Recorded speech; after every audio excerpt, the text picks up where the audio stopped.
I think so. Who else is playing? Squee in hand, I think. I think the far left card is a squee. We see some lands, so this might end up as a keep. Yeah, what is quite interesting about that is that Grenzo is, I think, one of or the deck that really benefits from the London Mulligan. As if you're not forced to change your deck order due to fetching or searching a library elsewhere, you can later on just drop Grenzo, and if you put it a goblin on the bottom of your library, you can just bring it back with the ability, which is quite nice. That's definitely strong. Yep. So what do we see here in the starting hand? It's a snow-covered mountain, another one. That looks to be a Fury. Yeah. Ramana Bruins, Seal of Fire. And I think the rest are all snow-covered mountains. Yeah, it looks like, right? What that middle card is. Definitely a different artwork than the two mountains. Yes. But it could... Oh, that could be a Soul... It's a Soulscar Mage. Ah, yes. Yeah. Just it's a Soulscar Mage. There's some blue reflection there that... Yeah. difficult to see. That's right.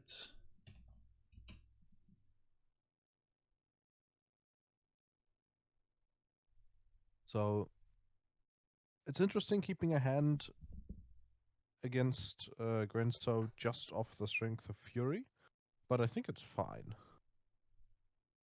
4 lands and a Fury. It's a bit of a sketchy keep. He drew another land, which doesn't look too good. At the moment he only has 2 plays, and that's casting Seal of Fire and playing Kari. So if Grenzo has a good curve, it might be difficult for the red deck to this one. How is it called?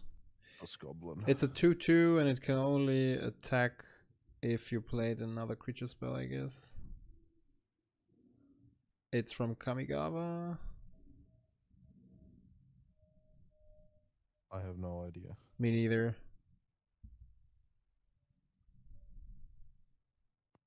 Something with Aki.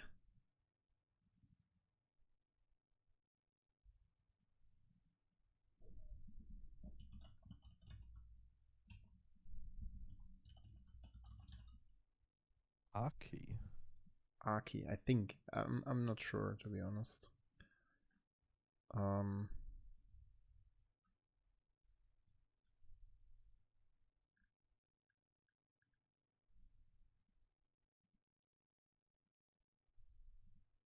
With 2Ks?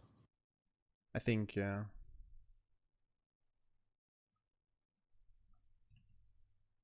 I mean, there are not that many 1/1 2/2 creatures in. No, never mind. It's. I was wrong. It should be a goblin cohort. Like this. This should be the creature. That could be it. Yep. Yeah, I think the artwork looks about right. Yeah. Okay, so I wasn't quite following. How did the Soulscar Mage enter the graveyard?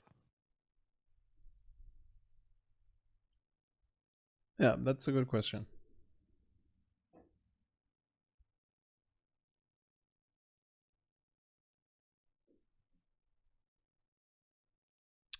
There is a munitions expert. I don't see... Oh, that's a great play. That's a great play. So he plays the munitions expert and activates the Mutavault on itself.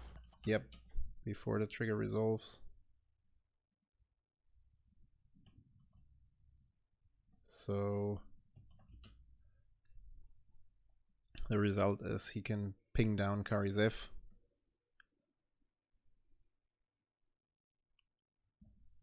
It's a total goblin count of 3. Exactly. So depending on what draws, we see a Skull Clamp, which is a contentious inclusion in mono red. depending on the build, but I don't think a lot of mono red decks are going to be playing Skull Clamp. So yeah, we'll see how that works out for him. But currently we've got 2 shocks and a Skull Clamp. Yeah, quite difficult. There might not be a 3-drop. No, there is no. Yeah, as you just said, Skull Clamp, 2 shops and 2 lands. That's not the best. So I think it was fine to keep the starting hand with the Fury.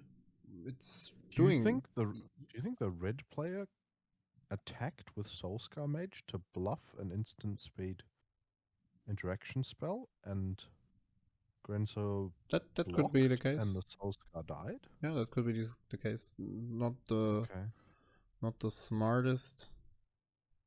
Yeah, because I don't see any other way that it would have died. Yeah. So right. Kari currently has 2/2 mini life because the 2/2 goblin attacked the turn before. Yeah, so it should be 18, I guess. Yes. But apart from that,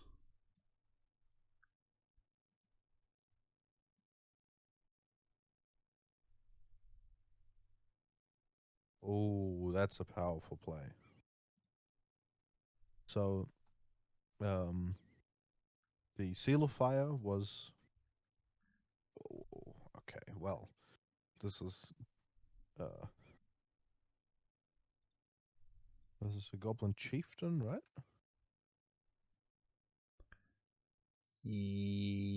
yes. I'm just guys checking to update the title here. I just realized we have title of the last time. Ah, yes, I wasn't looking. Okay.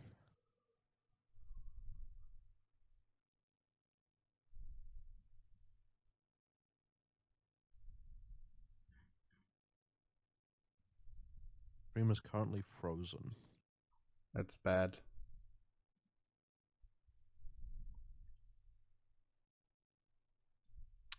I don't know why I always have to be. So, anyone listening and maybe not watching, we just had a good exchange for the Kari Zif. It looked like a bad exchange, but it ended up being a pretty good exchange. Grenzo had a Goblin Chieftain on the bottom of his library. The seal was activated on Grenzo. To kill the Grenzo, he took out the Goblin Chieftain to have 1 more toughness. Attacked, and then he mono red Galvanic blasted the Chieftain, which also killed Grenzo. So they're at 15-18 now with a Siege Gang Commander board against a Kari Ziv, which, yeah.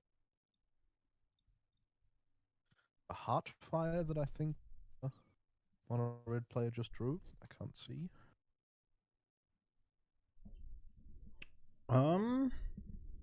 So I don't know why, but the stream keeps freezing. Yeah, I know, because I'm switching between tabs. I have no idea why it freezes. It should just go on.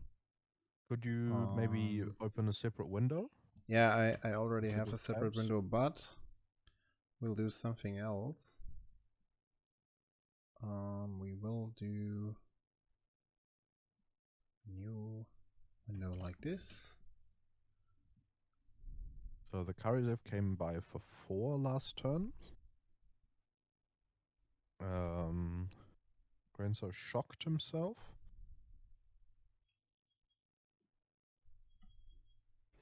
Ooh, okay.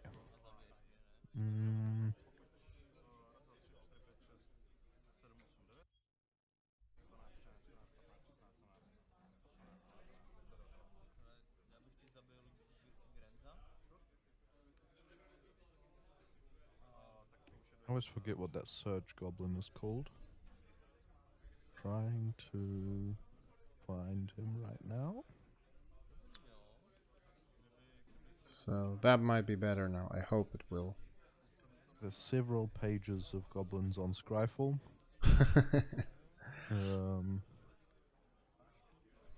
Okay, looks like the Grenzo player has a keep.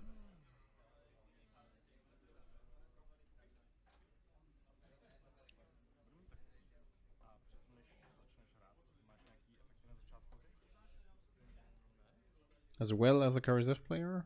And there's a Gemstone Caverns. Ooh. Not too bad.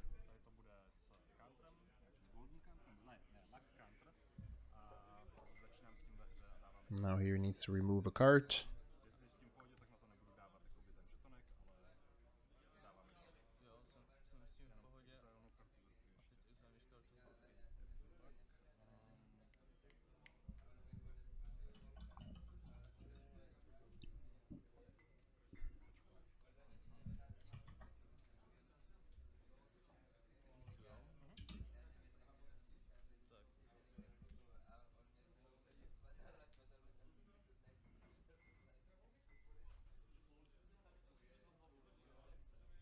So, looks like he's still...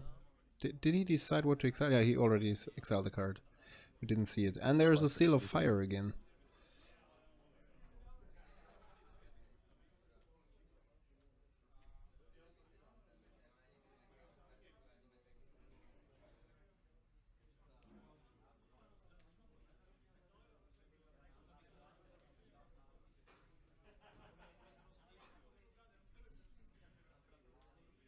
So it has a luck counter. It can produce any kind of mana. Yep. Oh, and there's a Ragavan dashing in. Of course. Unfortunate against the Seal of Fire, but it Yeah. gets, yeah. Yeah, he puts pressure on him to crack the seal. He drew a blood adversary. I don't know. And there's a Karizev. Blood type adversary. Bloodthirst. Thirsty. Okay. So let's stay thirsty.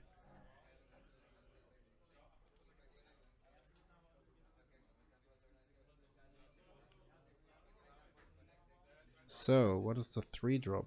It's a Legion Warboss. With an attacking goblin. And it's forced to attack.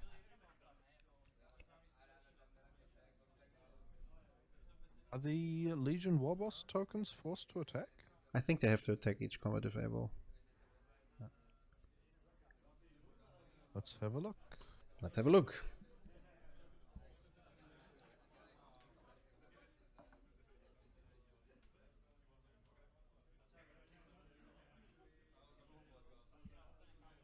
And attacks this combat if able.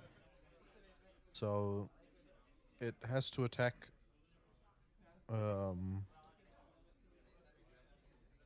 The turn it enters the battlefield. The turn it enters, but after that it can be used to block as well. Yeah. Yeah, so later on there might be a situation in which there are several tokens on the battlefield, and because at the turn they were produced, they came through. Heretic Winds is obviously also trying to deal some damage by combat.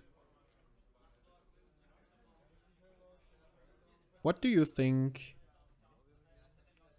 Oh, he played that past combat. Okay, interesting. Can be done. Haste, the 2/2 haste that was played post combat? Yeah. Why would you not trade with the Warboss? Not really sure. That seems to be a good trade to me. Yeah.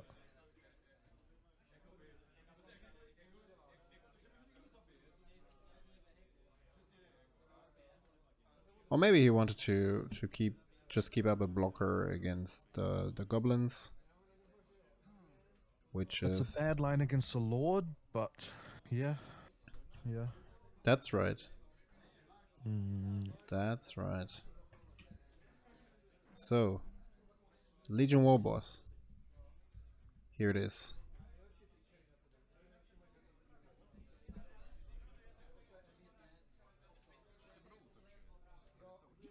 Now he's attacking with both. At least he... Yeah, this one mentors. So he should swap... trade with the War Boss.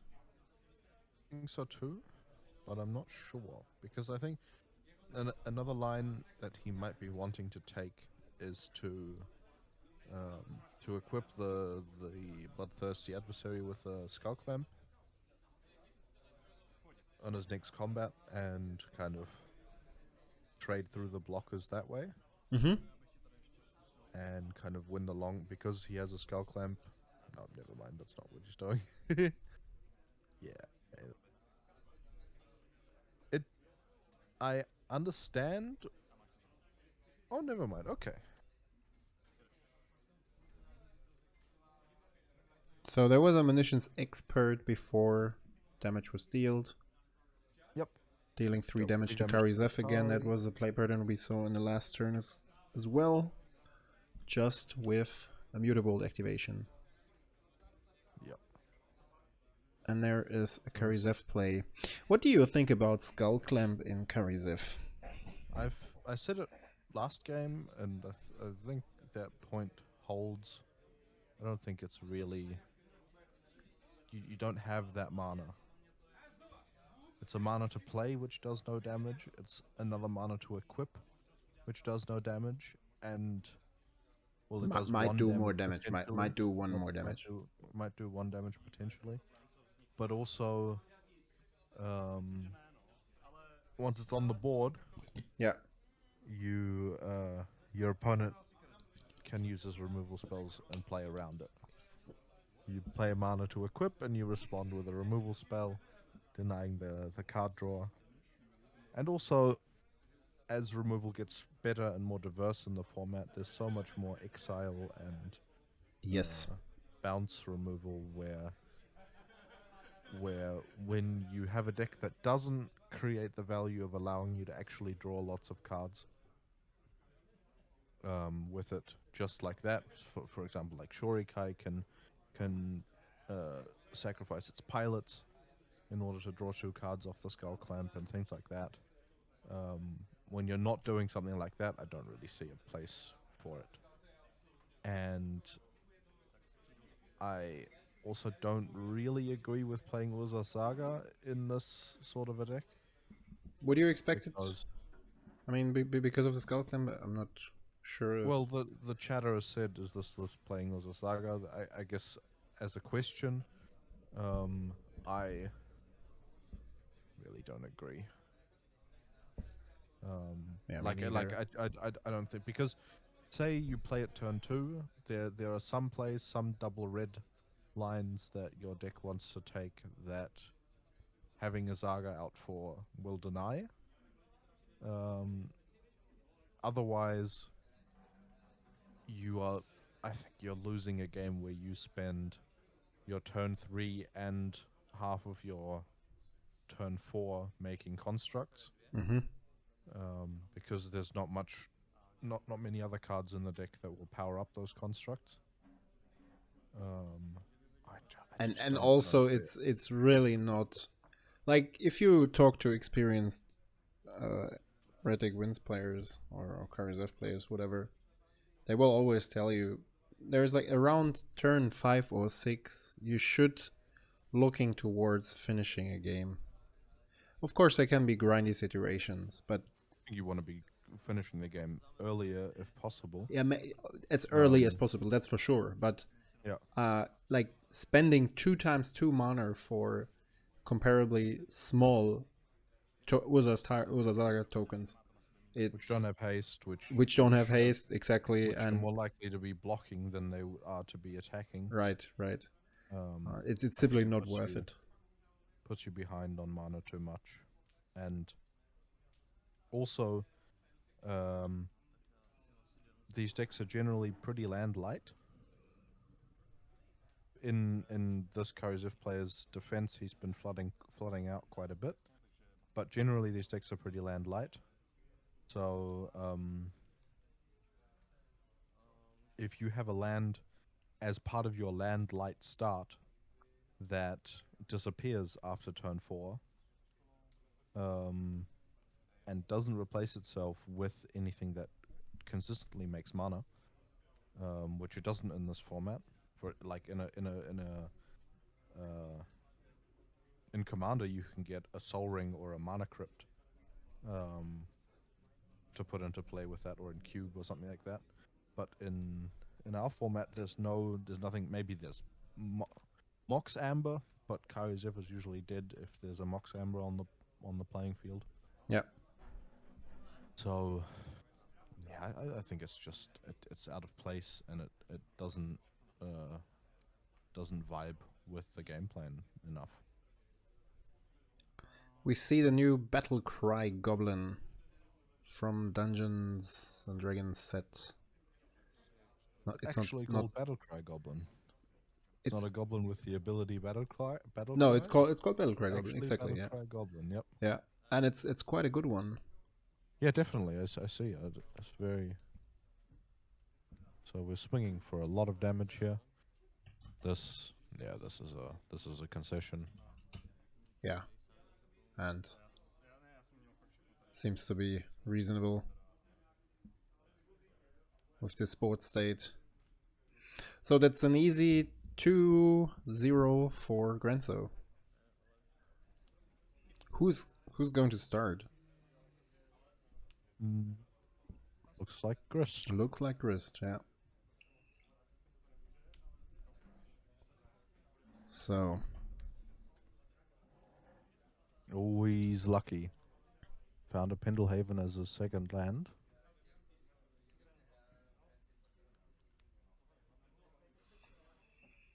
So we have the dog on turn 1 as expected.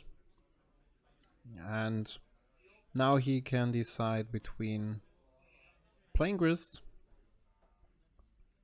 or playing his Boreal Druid in order to be able to have more mana next turn. He only has 1 black source, which is not a problem yet. It's an unfortunate mill. What did he mill? It's a Skull Clan? Skull Clan. Yeah. Yep. Yeah, he also has a Nerfcraft in hand, which... Oh, he doesn't give up the insect. That's interesting. I think Earthcraft is not working. He has the Pendlehaven in play. Might be... Okay, yeah, so we don't... Unless I haven't looked properly...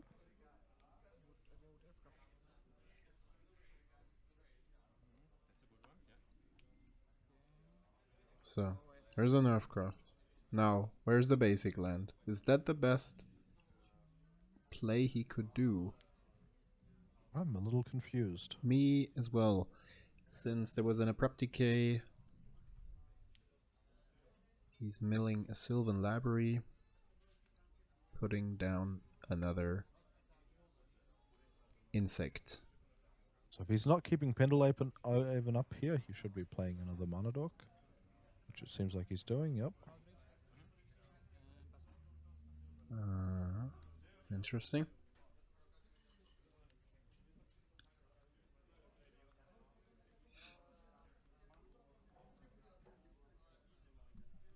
I'm not the biggest fan of... Oh, now the quality... Oh, wait, is that a Demonic Tutor? Yeah, he has a Demonic Tutor, an Abrupt Decay... Yeah, I think that's a big surprise to me, why you wouldn't... Elves of Deep Shadow and Questing Beast. For a second land, for a third land there, as opposed to cast the Earthcraft. Especially since casting Earthcraft with a basic in play does so much at this point. Where all your tokens are Mana Dorks, he could have... I mean, he could have played both, right? He so the first cast goes for DT, and then he puts plays the land, plays the Earthcraft, and has 2 more mana.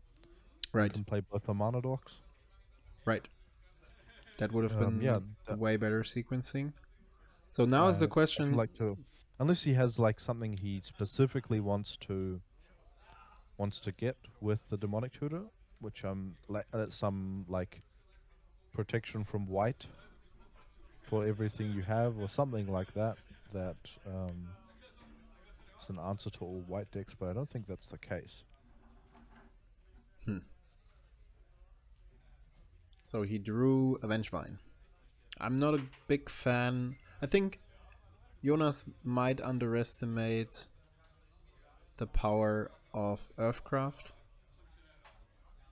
I'm not the biggest fan of exiling Grist here because in the worst case he can just recast it now. Oh, you mean with the council's judgment? Yes. I think, yeah, I agree. I agree. Is that a prismatic vista that he got? I think it is. Yes. Probably to have more graveyard fuel, bless you. Thank you. And to go for a Hogaak later on, that could be a thing. Yeah, that could have also been a shortcut. But I think the players have time.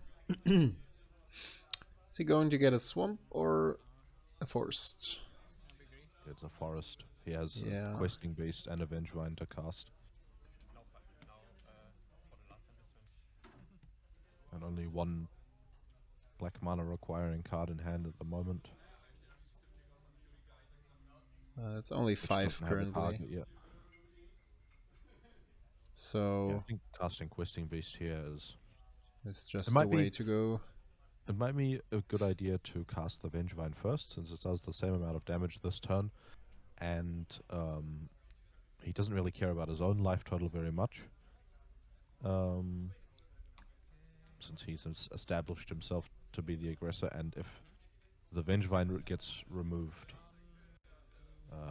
much better for him than if the...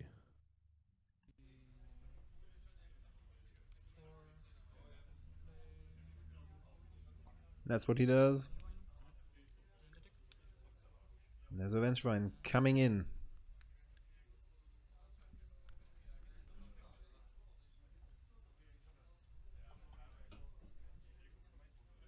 Oof.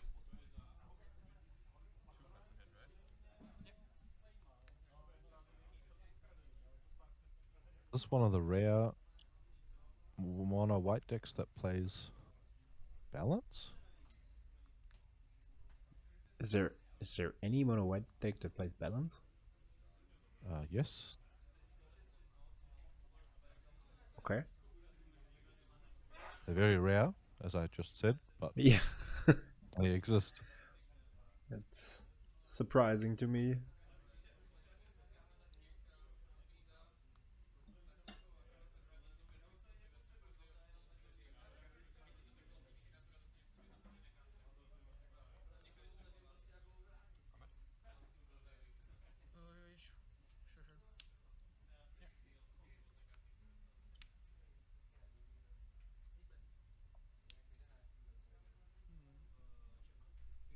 What could a recruiter find? We will see. I don't think Not there's that much. a parallax wave, that's for sure. Maybe Giant Killer? In order to deal with the Vengevine? Ah, yeah. I was confused for a second because when you said Giant Killer, I thought of Boonweaver Giant. I thought like, why? It's a white card. It's a green card. Boonweaver Giant is a white card, but it has power more than 2. Wait. I'm talking about the Pattern of Rebirth combo Oh, piece. yeah. I thought you mean Beanstalk Giant. No. Okay, we're getting completely lost. Yeah.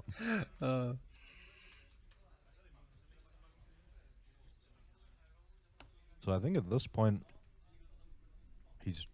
he probably just casting Questing Beast, Abrupt Decaying, the Mother of Runes, and Swinging in even with the 2 insects for 10. It's already game for Grist, I would say. I don't think there's much that can... And that's the mistake between... I mean, I don't want to say the game would have taken a different turn if Earthcraft would not be on the battlefield. Could have been a similar outcome, but you always have to keep in mind that Commander is an infinite resource quoted. He's So looking for a land. He can play the land. oh, now he can even find a swamp. That's not bad. And the Ogre is active, so he can even play creature spells from top of his library. I don't think there's any creatures that are better than casting The beast, but he has so much Gristing mana. Beast here, but He yeah, has so definitely, much mana. definitely. That's He's the thing. absolutely in a position where he can still abrupt decay and play the Questing Beast. Yep. and play the Questing Beast when he hasn't even resolved his fetch yet. So he's still... Oh, there's a Solitude. And the Vengevine.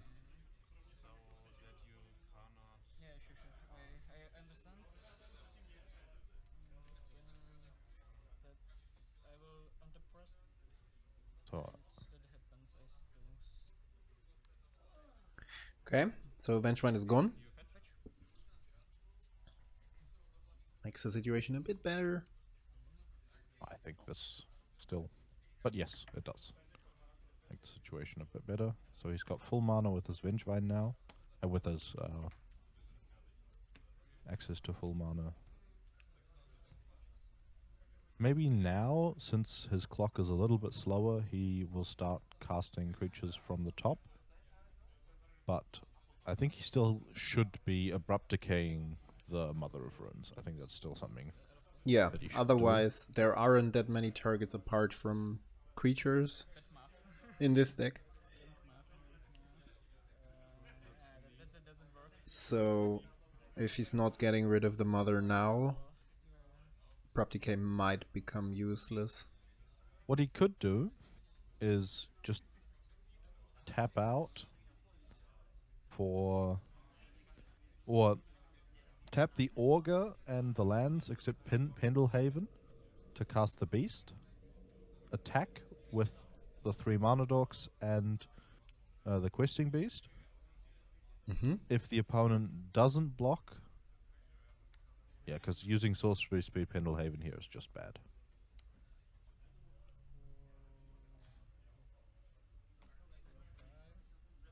Yeah, I think tapping... no, I don't agree with tapping the mana dorks. I think you should be tapping... Oh, he's playing Grist. Playing Okay, that's Grist? even more different from... Okay. Yeah, keeping... But then he's 1 mana short. Okay. Well, he's not short of casting Abrupt Decay, but he's short of... And there's the Parallax Wave. dealing damage. Just covered as... Now we're looking at a 7 mana. Well, that's not bad. What did he get? There's a wave, yeah. Okay, I was looking at the flagstones.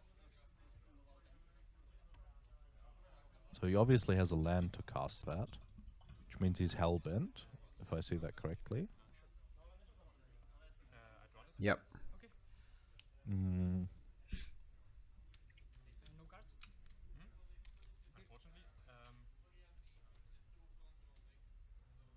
Yeah, so this isn't really a problem. It'll probably take care of Grist. So he's... Thing is, he doesn't know about the interaction. He doesn't, but he should be attacking. Yeah, but he so my attack would be Recruiter to Grist, Isamaru to player. He should attack. Yep, yeah. And that's true. on the other hand, wasting an Abrupt Decay for the Recruiter is... Yeah, and that's exactly what happens. But, well,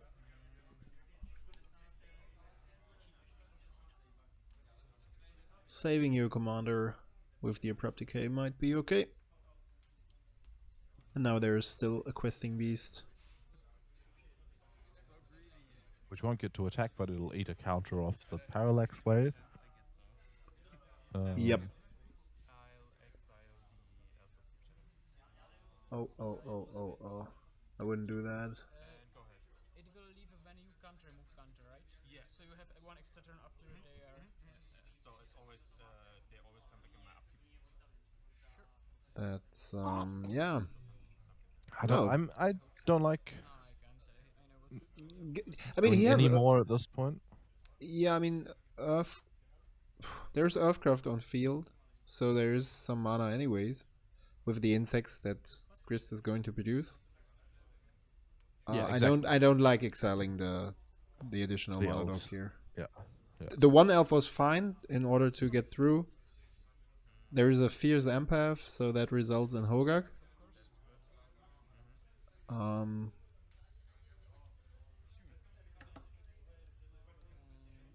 And then Hogaak can cast the questing beast. The two creatures that have summoning sickness will tap and 1, 2. Yeah, that's what he will do.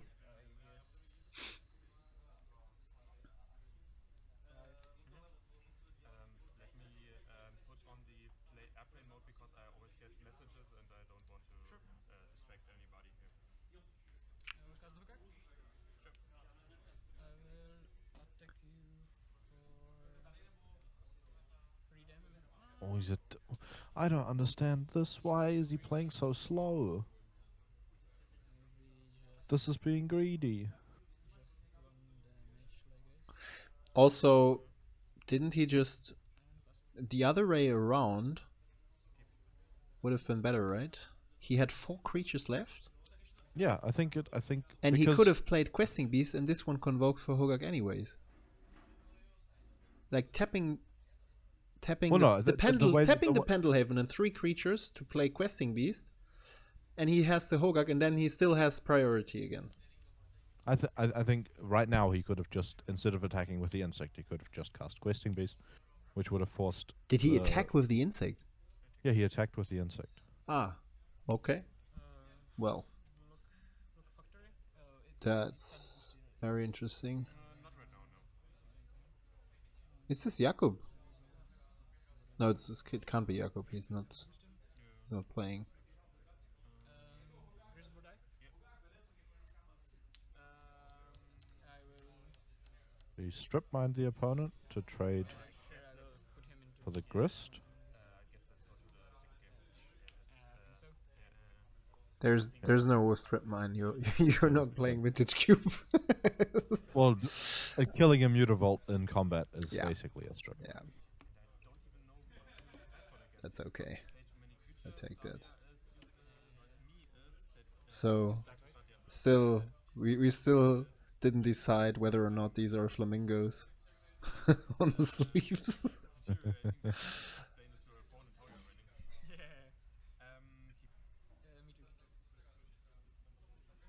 So there's a keep from both players, a Bayou, and a Gilded Goose.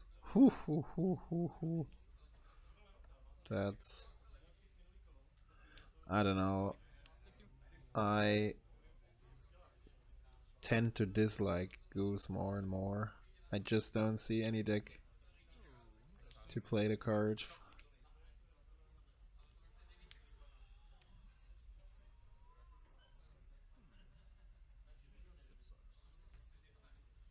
Maybe for some mid-rangey decks. And now he denied turn 2 play, which is good. Grist player is at 16, and that, by the way, was a March of the Otherworldly Light. Much of the Otherworldly Light. Other or over, I always confuse them. This is the card.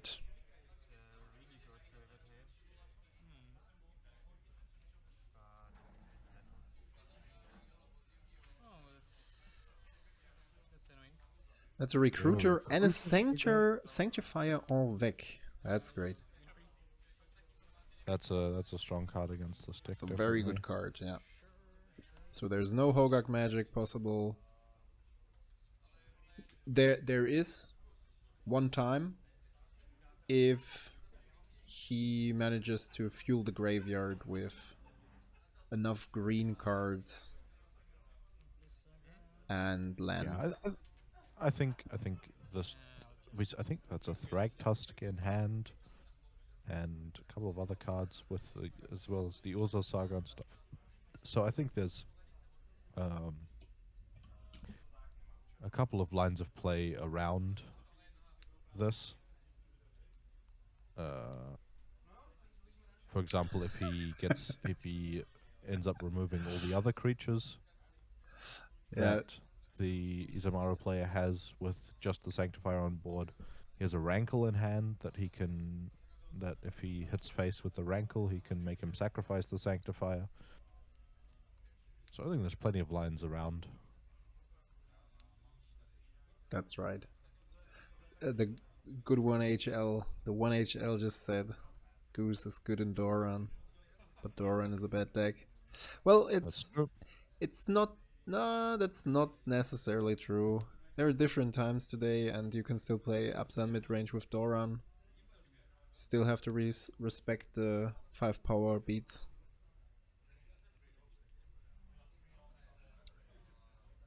I wouldn't take it as a deck for a tournament, that's for sure, but you see it every now and then.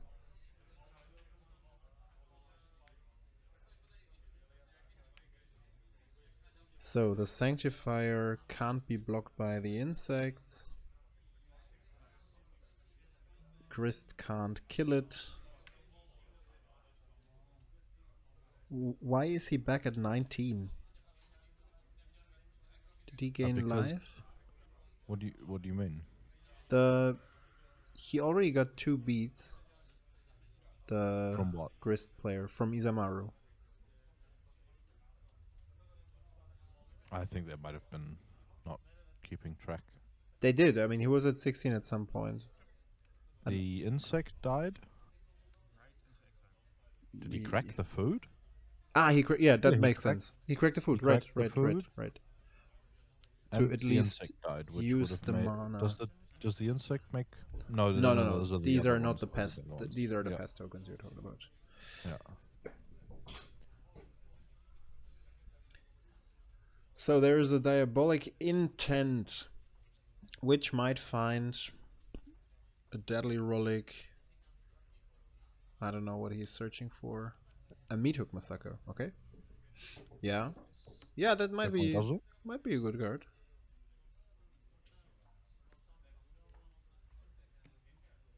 Not sure if I'm the biggest fan of playing it in Grist, but might be an okay deck.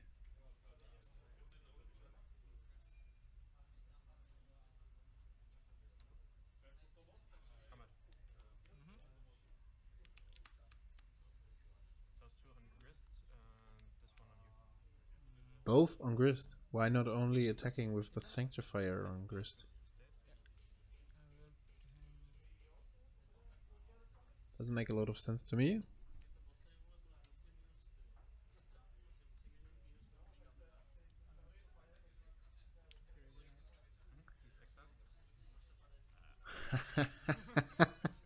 Very good. That's good. Oh, and there is an Armageddon. I think that's GG. Yeah, that's one of the rare situations where Geddon takes the game away. I think we will see. I don't think they're that rare. I mean, I think it definitely depends what kind of matchup you're in, but this is one of the situations where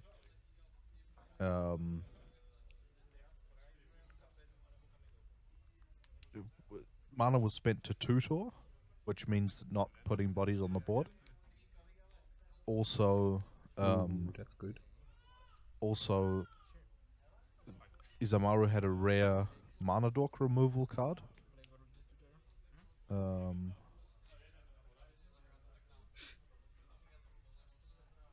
and yeah, managed to keep Grist off the board.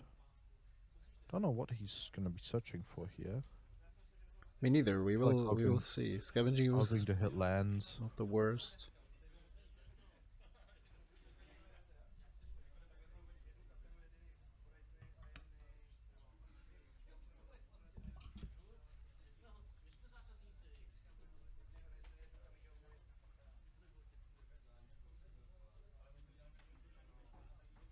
No, it's not great, but desperate times.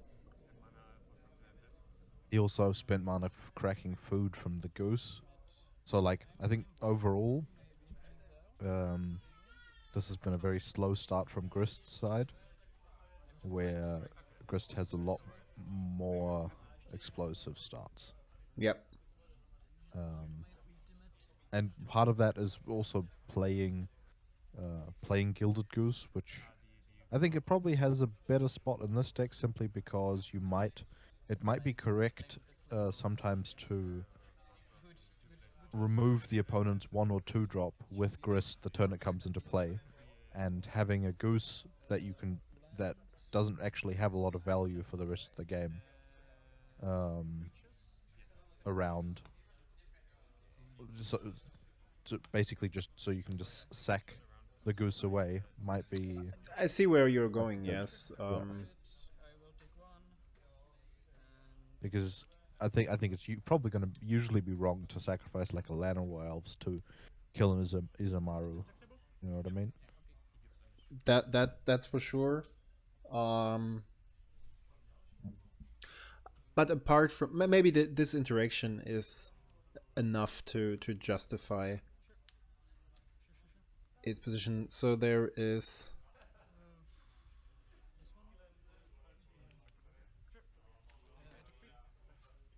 Okay, so there's an all-in. There's Atomic. Okay, interesting. What I wanted to say is that apart from Grist now, or let's yeah, apart from Grist, the card is kind of. I don't even know if it's worth it to have this one-time ramp that ends up in Grist just to have one more mana dork. Maybe that's the case. Like having, because Golgari has a fair amount of dorks. It's missing Noble Hierarch, it's missing Evagen's Pilgrim and Ignoble Hierarch. Apart from that, it can play all of them. And having a bit more. What is going to happen? There's a Guardian of Faith. Oh, we need to show phased this out one. his Sanctifier. Yeah. so she won't attack, right? She can stop. He only. Why did he do this?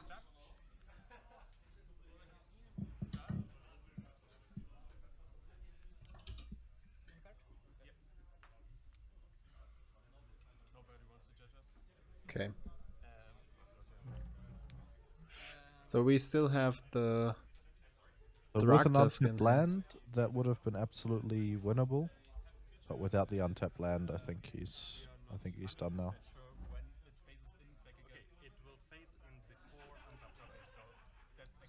Ah, they don't know when the creature phases in. Okay. It's always your untapped step. Things that are phased out will always come back in Exactly. at the beginning of But before your untapped step, right? Not at the beginning. I'm not sure if the first action, like with most other steps, like the draw step, if the first action of the untap step is to untap something. It might be before.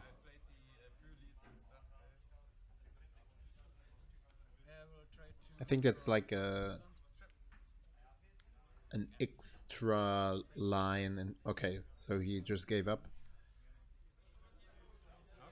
I'm still thinking about the Gilded Goose. I mean, the only case that it could do some work is against Red Deck wins, which I think should already be a fair matchup or a good matchup for Grist.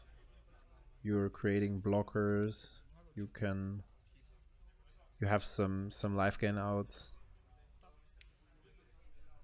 I'm not sure if that's a matchup that needs to be improved. And then it only really comes down to this turn 2 Grist play.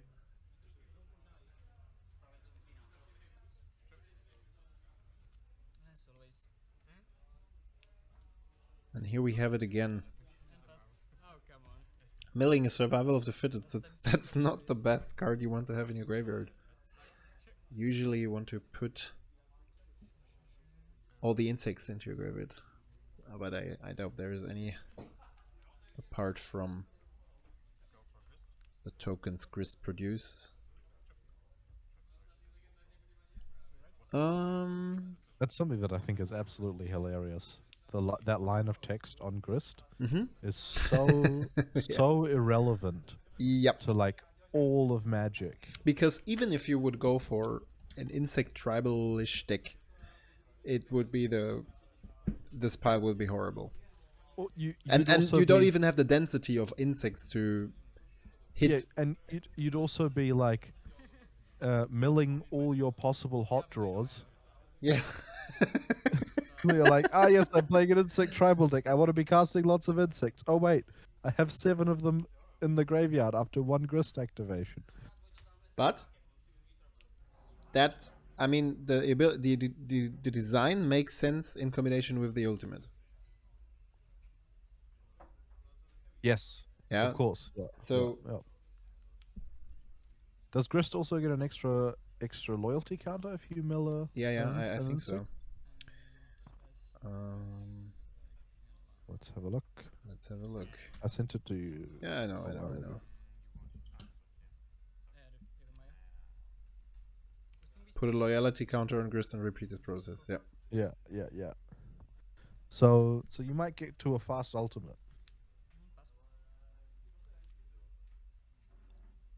And if your opponent is not Bojuka poking you. So we have a turn 3 Questing Beast. Yeah, so this is how you run away with the game in Grist. There's a high loyalty Grist on the board. The Isamaru is going to have to handle. Oh, that's like Questing Beast somehow. There might be Portable Hole doesn't do it here. There might be a Epiphany. It's an on thin ice. I think that's a fine hit. Yeah. But yeah. Insect trades with a Tithe Taker here. He doesn't get to uptick his. He's down a card from the Enlightened Tutor. And he doesn't get to make a construct with Urza Saga. Yep. Be very surprised if he did anything with the 1 mana that he had on. The Tithe Taker does not have first strike, right? No, it does not. Nope. Yeah, so I think that's a hit that he's going to be fine with taking. Oh, I think he will sacrifice the insect again. Or not. I guess. Oh, he's got an opposition agent for the Urza Saga trigger next turn. Yep. Gonna have to pay 4 to cast it. Let's hope he remembers.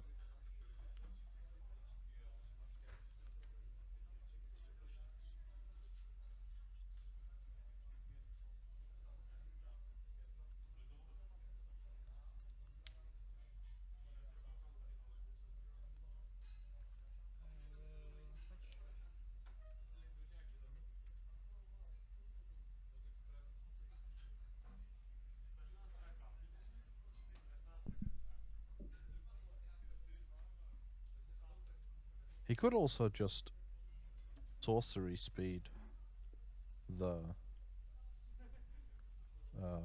opposition agent?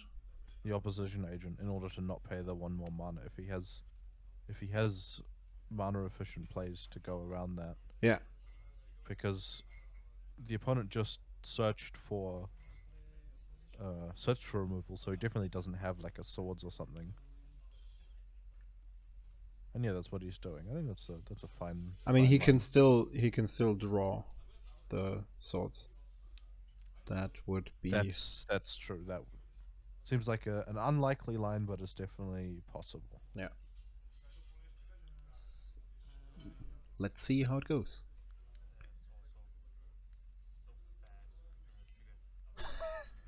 Already cursing about that.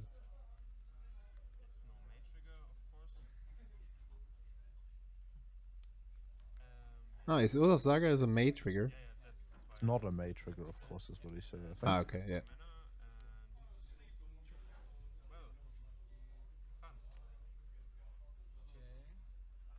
Yeah, you get to see the hand because you control the player. There's a Leonine Arbiter.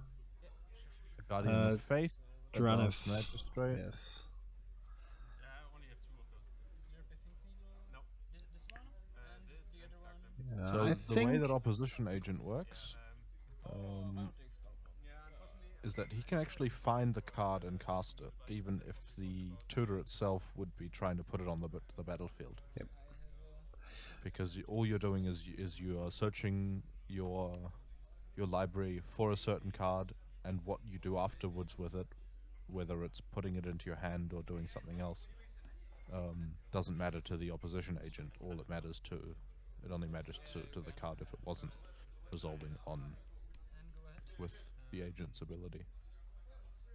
I don't like the fact that he's not playing, or it seems that he's not including a pithing needle. I think it's currently very well. Who isn't including a pithing needle? The White Winnie player. Did you?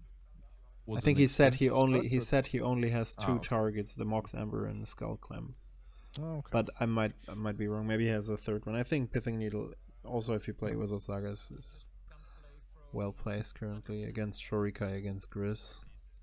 Maybe, but also, it might be that like Mox Amber and Wizard Saga are 2 cards that are always going to have a lot of impact on the game. Because they'll allow you to accelerate with your 1 mana commander, or they'll allow you to draw cards.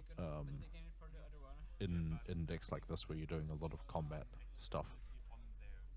And Needle, if you just draw it, which and you're not playing against a deck where it's very relevant, then you have basically 2 damage less. You don't have a 2/2 creature that you're like, or a powerful creature that you are swapping it out for. So that might be the consideration here.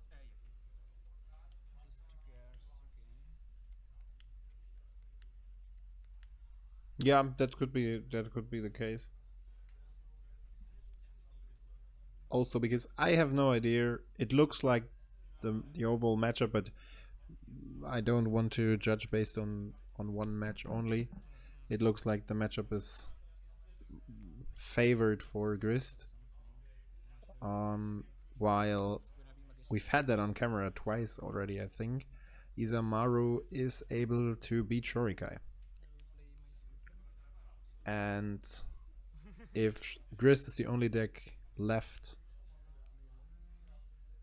against, or of which you can make use with the Pithing Needle, and apart from that you only, or in most cases you have like some random calls, if there isn't anything on a battlefield that's saying hello, please needle me, like any planeswalkers or equipments or whatsoever.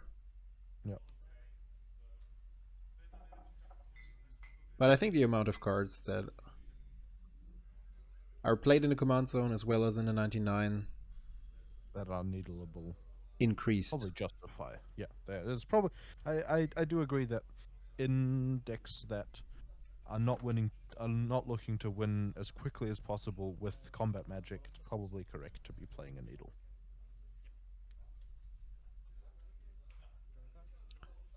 So there's a Wall of Omens. No, Wall of Blossoms.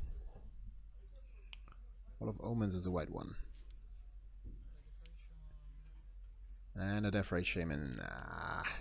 This doesn't look good for the Weenie player. So right now it's an interesting board stall in terms of searching libraries, since there's the opposition agent, which says my opponent is probably not searching his library, and Leon Arbiter says all the searches, or at least the first search, is text. Yeah, well, if Arbiter had been in play, he could have just decided not to play. Actually, that's an interesting... No, because the Arbiter prevents the searching of the library before the opposition agent would take control of you. Right. So you don't have control of your opponent as you're choosing whether to play, as they're choosing whether to pay the Arbiter costs or not. And no player can do anything about it unless they have a way to kill one of them or flash in another permanent. And the stack is never resolved, and they just keep going forever.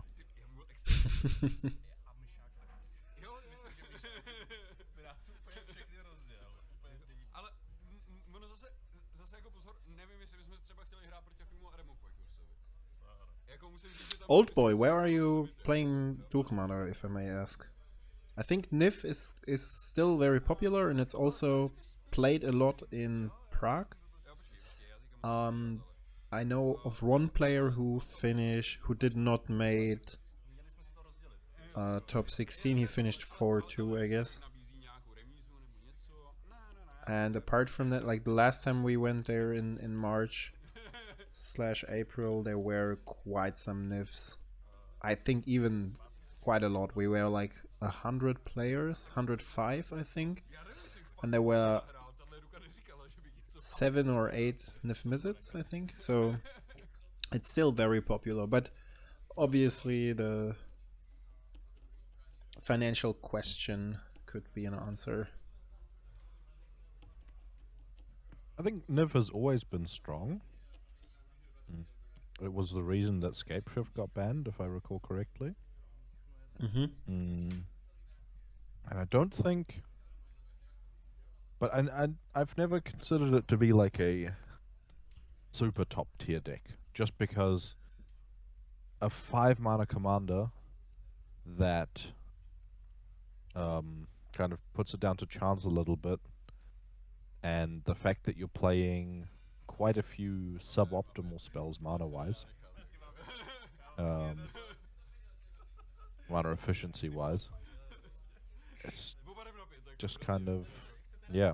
I think you can draw hot with Niv Mizzet and basically crush everything because of the versatility of the deck. But I think if things aren't going well, the deck isn't that strong.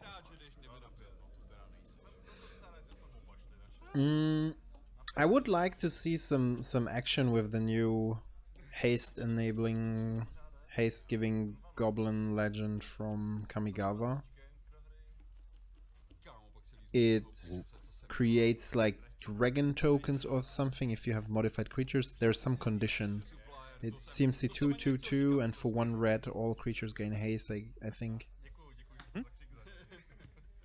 And you can play 5 if you're attacking with a modified creature. This one, yeah. Haven't you played it in your limited pile? Yes, right? Yep. In your Boros. I played it in limited a couple How's times. the card called? It has, at least it has a magic name. Goro. Okay, that's all right.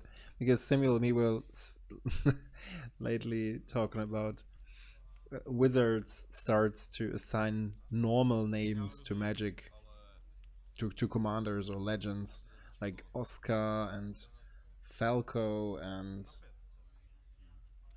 stuff like this. Is there a third one? Which is difficult because it's so lots of the new Capenna cards have quite normal names, as opposed to usually the legends.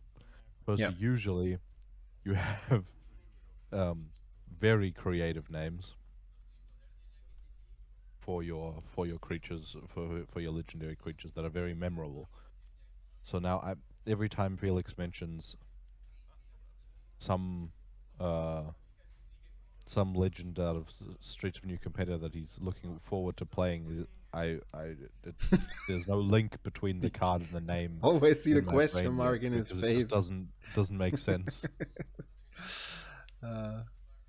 So there's a Goblin Shirogan and a Boral Druid on the other side. The screen turned very bright.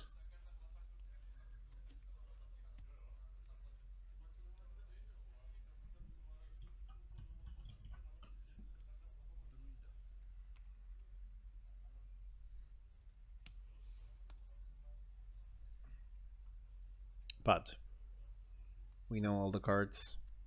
So this looks like a revised Bayou with a black bordered perfect size. Or self assigned. Yeah.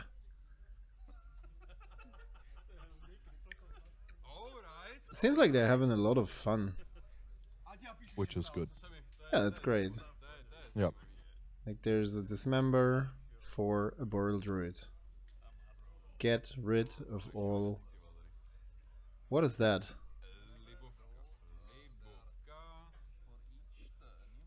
It mills 2. Yeah, I'm not sure if Vojta is in a hurry to get rid of all the Convoker. Probably yes. Yeah, he has troubles with making land drops, it seems. So there's an Elvish Mystic,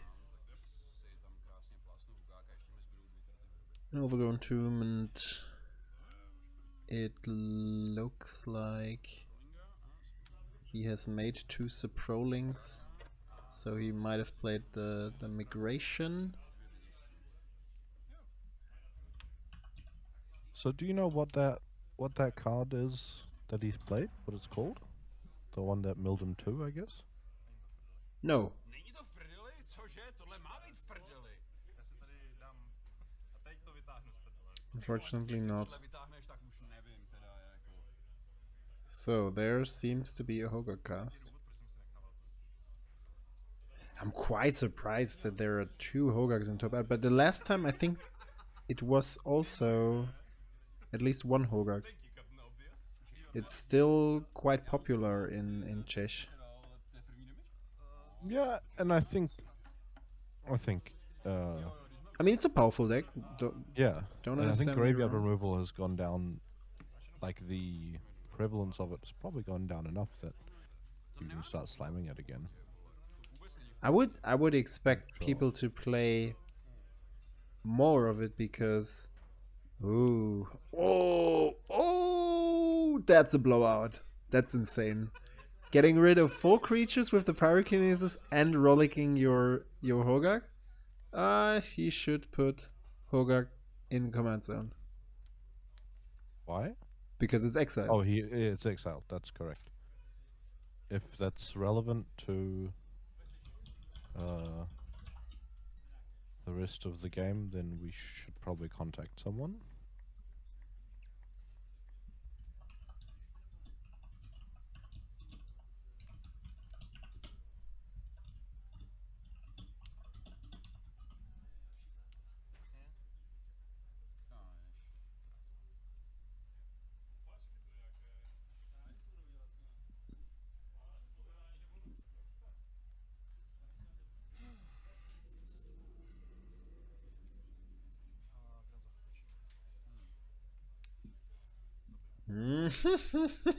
That's the goblin that's in play for anyone that's concerned. Oh, Wow. I'm guessing that was from Yeah, off a it's from mulligan. the bottom.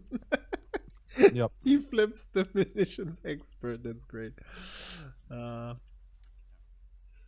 Amazing. Yours.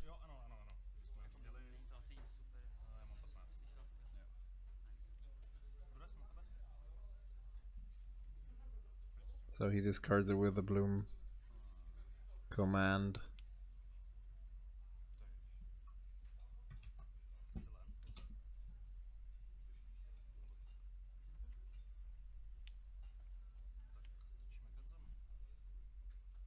Yeah, if you ask yourself why Vojta is doing this. Oh, there's Legion, not a Legion War boss. I always confuse these two. Legion Loyalist. Legion Loyalist, right? So yeah, this is one of those situations where No, that's Grenzo not has possible. Hogaak, it's not possible.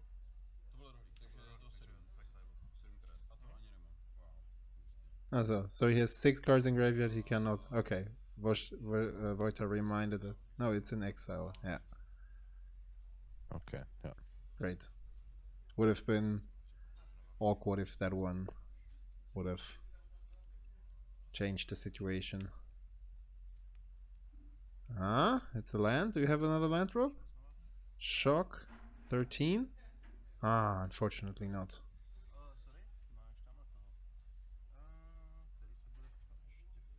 So there's a So blocker. yeah, we've got.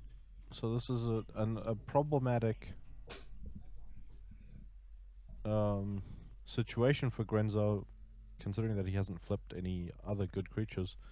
That basically any card that Hogaak draws that isn't a land, probably going to result in the Hogaak recast here. That and also now- the Outland Liberator is flipping. Which isn't that relevant in terms of enchantment or artifact destruction. But makes him a 3/3. But it's a Yeah. 3/3, right? And he drew a land. Yeah, that's definitely not something he needs.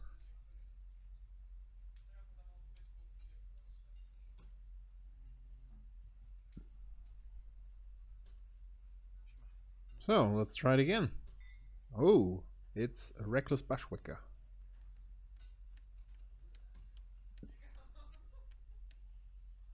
That gets at least Grenzo through the. Oh no, never mind. The Reckless Bushwhacker doesn't trigger if it's not cast. That's right. Oh, it has a Judith from the bottom. That's great. That's a great pull, especially with a sack outlet on board. Yep. And he concedes. Yeah, fair enough. Yep. Because there is a swing. All the tokens, all the creatures have first strike due to the loyalist. Yep. And trample. afterwards he can sacrifice to deal 4 more damage. remaining damage with the Yep. Judith triggers. I like the fact that this deck is playing an Elvish Reclaimer. I'm not so sure about the Yavimaya Hollow. I agree. I feel like this deck is so color hungry. Yep. That pretty dangerous to leave yourself cold to. Yeah. Being color screwed. Or just not having enough colored mana to cast your spells and get Hogaak onto the battlefield quickly enough.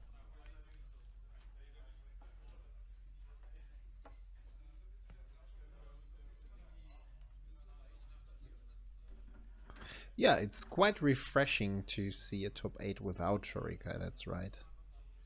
It's still very hyped.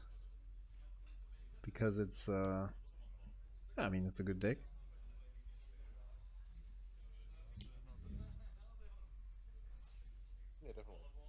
But yet, I would still love to see players go more in different directions and try to experiment with the list a bit more. I think it has more potential than just being played as a mono U pile. Then again, every time that's possible with any commander, there always seems to be. You're very far away. Oh, yeah, I understand the issue. There we go. That sounds like Samuel NL. Yes, the microphone fell out of the what's it called? The foam. Yeah, no, I think I agree. Um, but I think the French mindset is usually to um, usually to play if it's possible, play mono blue or as close to it as possible with whatever deck uh, does it best in the meta at the moment, or whatever commander. Yeah. I think it's the first blue deck for a long time, apart from Venzer. I'm not sure, maybe Venzer plays as well. But Yeah, I don't I think so. think That I wasn't finished. That does not play Mhm. Future Sight because we see a lot of Future Sight includes from their brews. true. I like that card. You know my love towards Reality Chip as an upgraded Future Sight version. Yep. It doesn't fit into every deck, that's for sure, but it definitely fits way better in most decks compared to Future Sight. Reality chip, you mean? Yes, and I mean a chip, Yep. of Yep. course. Yep. Generally, I like the trend Wizards is going towards of creating more cards that generate card advantage from the top of your library. You mean with like exile spells? No, I in mean like red if you becoming more think popular if and you stuff. think about it, I said it in the last deck tech. Like you have Augur of Autumn that plays lands and casts creatures from the top. You have Cemetery Illuminator that can cast spells from the top. You have Yep. Falco with a condition. Yep. You have Reality Chip and stuff like Yep. this. There's more and more coming that enables different or this angle of card advantage, which is cool. Yeah. Yeah. I think that also kind of comes down to the fact that we're just seeing so many more cards per year Yeah. being printed in the last few years than the years before it.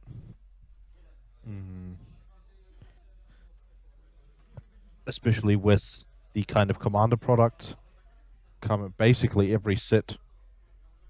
There's a commander product, and they also have all these extra commander only cards, which give so much more design space than just than cards that have been balanced for limited and standard and stuff like that. Další hru, neboj se, oni ti to spočítají. So there is a mad auntie to get back to the game.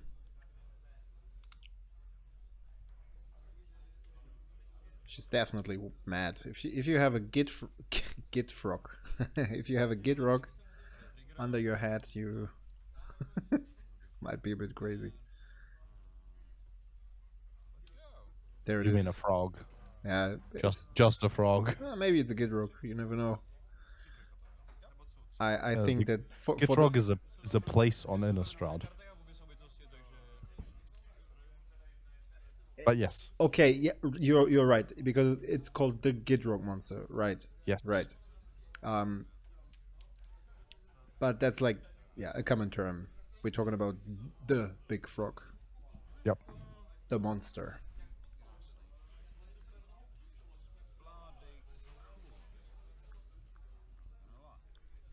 Regenerate another target goblin. But yeah, this seems like a deadly relic or bust type situation. Being at 19, I don't think there's a kind of doable aggro plan or counter aggro plan. No, I don't Is think that a so Hymn either. to Turok in the Hogaak player's hand?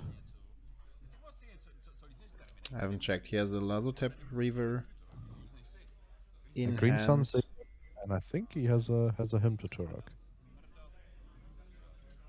Wouldn't be too bad.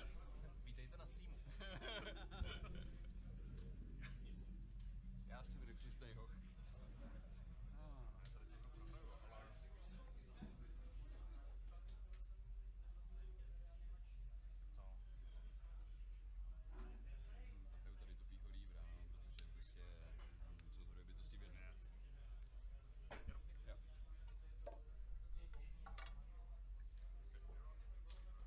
He's casting the Reaver. Půjdeme do rozhodující partie, kde bude o všechno. Did he search something with the Fiend Artisan? Kde se rozhodne o pořádném vládci vesmíru. Not that I know of. Me neither. Because like Hogaak is tapped. He already attacked, Yeah. it seems. Okay. Fair enough. Is that a hymn to Turok in his hand? I can't tell. I'm not sure. What to do against that board? Oh, he said go. Hmm. Yeah, that is a hymn, right? There must be. So he's going in with all the creatures. He has nothing left except. I mean, he Putting- might have the Rollick, and he might be looking to. Oh, and he wow. This is insane. Wojta has a good amount of luck. To máte kluci pořád první hra, nebo? Druhá. Tak kdo vede? That's a big flip. That's a big flip. That's Což je velký problém. quite a good You can't- flip. Já si snažím něco dělat. You can't block Hogaak to death because he just gets regenerated. You can soak up all the damage and lose your creatures. Ale namarno. Jako, jo, tam není žádný respons prostě v podstatě. Unfortunately, he cannot sacrifice any goblins to deal 2 damage. Jdeme na další, ale ty se prostě cukáš. To je neuvěřitelný. Jo. Máš 4 už jenom. Jako máš 4 útočím Hogaak. So he gets to live another turn, but I don't think. Obviously, aby se to nekomplikovalo. Does he? Hmm, No, he does not. Right? why not? Because then it's still 4 damage trample. Oh, the way he's blocking now, yes, you Ah, no, never mind. We have 2 damage. we forgot about the mad auntie. I forgot about You the mad forgot. auntie. You forgot about the auntie. Auntie. So he can regen either Siege Gang or Ace Grenzo. Grenzo. So yeah, He has a lot of cards in hand. Maybe regenerating Siege Gang is the right thing to do. I don't think he's gonna. He's gonna find. I think he needs to keep Grenzo because lucky Grenzo flips is the only way he gets out of this, right? But Because he still has to compete with a trampling Hogaak. that's right. Yeah. I was just about to say, but that's not right. That he could also keep the Siege Gang in order to sacrifice goblins. 8 goblins, and if he keeps the Yavimaya up, or you mean like for No, the for thing is like face goblins? he So, like- can't he can't since Hogaak tramples, he cannot shoot him before dealing combat damage Yes. in order to die in combat. I mean the damage gets through. He just needs to block the 8 damage. That's it. Shouldn't another one of those? Yeah. So this gets a Sylvan Safekeeper. Oh no. Oh, he's getting a death right so that he has the. I think the safer line is to get a Sylvan Safekeeper. Teď musím vyřešit. Oh, but maybe he can. He's thinking he'll produce enough toughness again. A ty jsi prostě pořád v pohodě. Já nevím, jak tě rozhodit. There are a lot of things to do now. Are there any conspicuous Snoop win lines from here? Or does he need like a turn? No, he could win He- if he have he a cast if he. Snoop into I mean, he could needs no. The problem is if he casts Imperial Recruiter, he needs a recruiter for the setup, and then usually you need another turn to draw the Snoop. Yeah. That's the problem here. So he would have to have both in hand in order to combo now. That might be what he's going for, but might also just be a Hail Mary try to. This is game 2, right? Mm-hmm. Or is this game 1 or is it game 2? This is game 2. It's The game first 2, one yeah. he won. What did he play? I can't see. Ah, sorry, I forgot to change the the score. Cast a 2/2, and the guy that he sacrifices lands to get one bigger, right?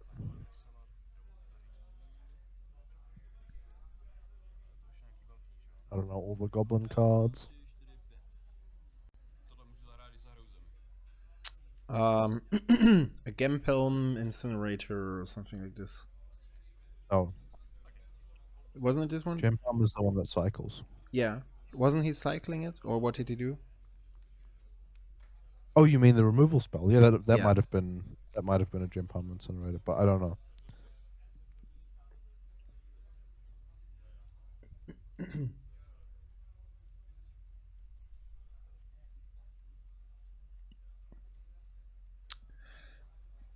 So he put down quite a few blockers, and Matt Auntie is doing a good job here. What the heck is going on with my voice?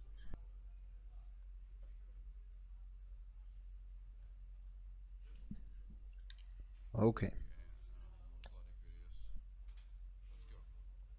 Yeah, I don't know the creature that he. The other creature.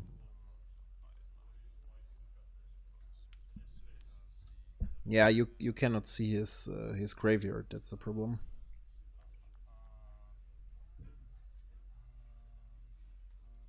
So there is a triple block on Hogaak. Do you understand that decision making? It's Trample? a never mind. It's He has to. Is it a lethal block? Yes, 2, 3, and 1, 2. Yeah. And fair enough. So the Fiend Artisan survives, and Hogaak should be dead. Well, he's regenerated it with Yavimaya Hollow. He has the whole. He has a regenerate effect as well. That's bad.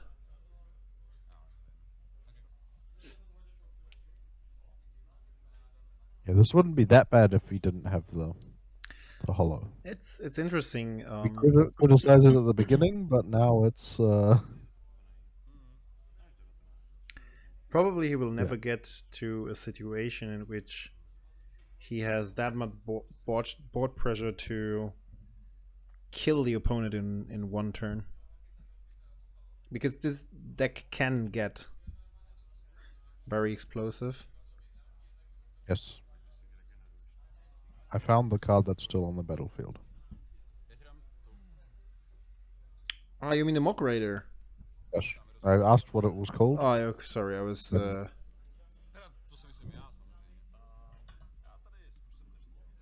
I really should pick up the Goblin Pile again. It's such a fun deck to play.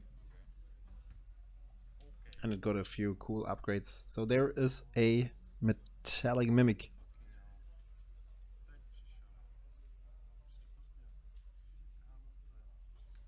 That's crazy. Oh, that's a bummer. We just talked about it earlier, right? Yep. Oh, So man. there is still a possibility that he is there? He can, if he goes all in on that line, but the Brain Maggot isn't attacking, so he would need. But he has the Goblin Crater Maker to deal 2 damage to it, right? Yeah, but that Crater Maker is going to need to block.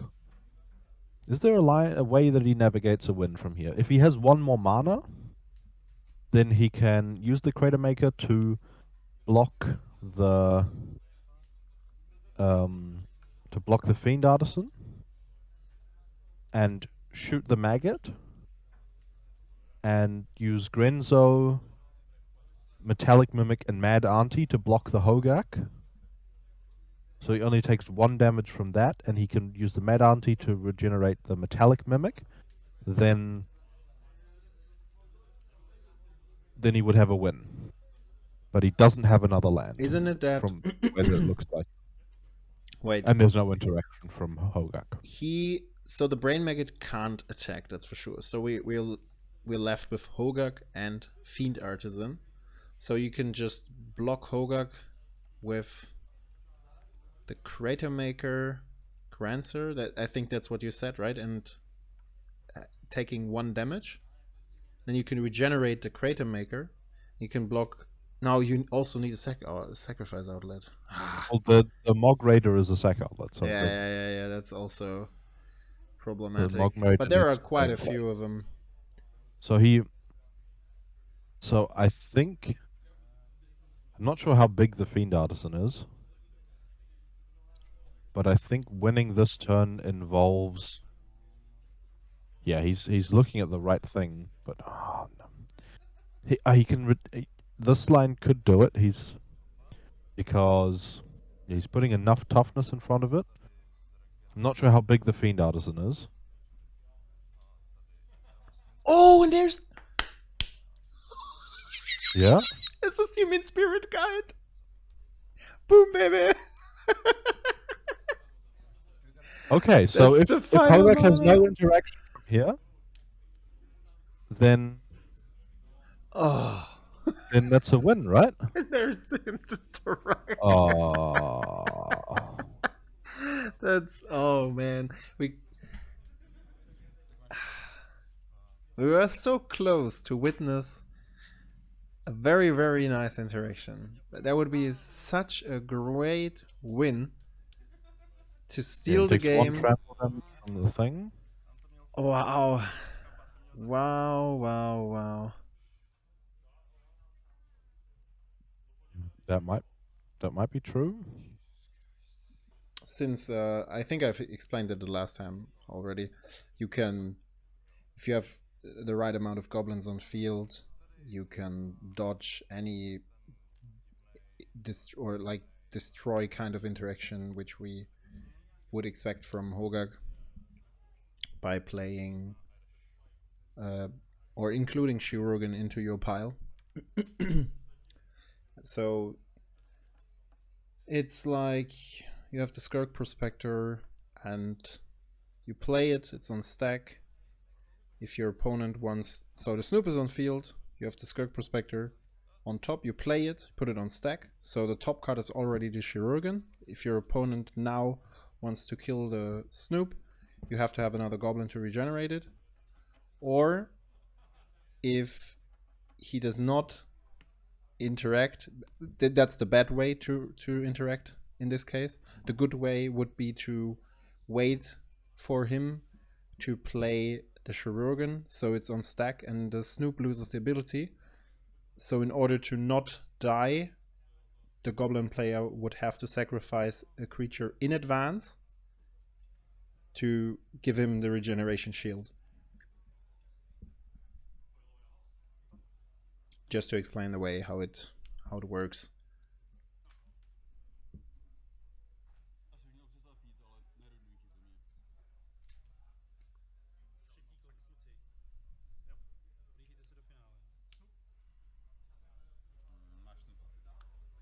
So that's a Snoop. Okay, we see a Snoop turn 2. All right.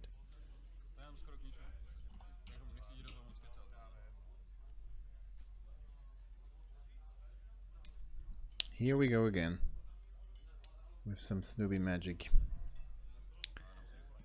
Sylvan Safekeeper and a Birds of Paradise, and that's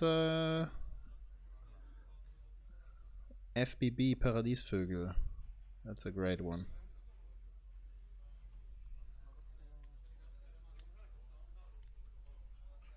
Still think that's the best artwork for birds.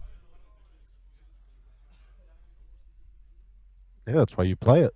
Yeah. I like mine the best, but yeah. Okay, you have to. Yeah. This one is also cool. That's right. I always forget about it. I play the 7th edition, or 7th or 8th edition one.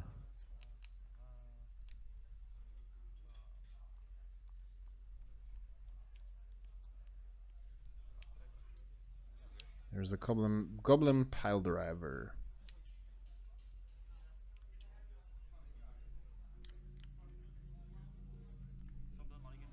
Could be the case that he has the recruiter in hand. And he needs some more setup. But it's not necessarily the case. And we see a Dried Arbor on field. There is a Grist. There is a a Fiend. Mesmeric Fiend, I think it's called. And the other two cards I can't identify. The Lazotep Reaver, I think, and yeah, the one behind the Grist. I Fiend can't Artisan. tell Okay, either. Fiend Artisan. But there Ah, is yes, a Fiend Grist. Artisan. And that's probably a good card. Oh. Yes, really milled an insect. just to mention that this deck plays only one insect. Or at least maybe two. It's the new fungi. Is it an insect? No, I don't know. I think it's a fungi. I would be too scared of the Snoop combo to not kill the Snoop here. Yeah, me too. So we'll see if he gets punished for it. But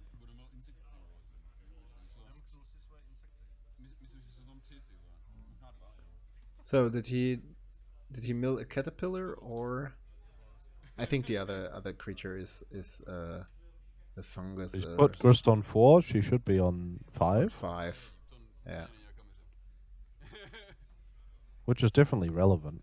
absolutely.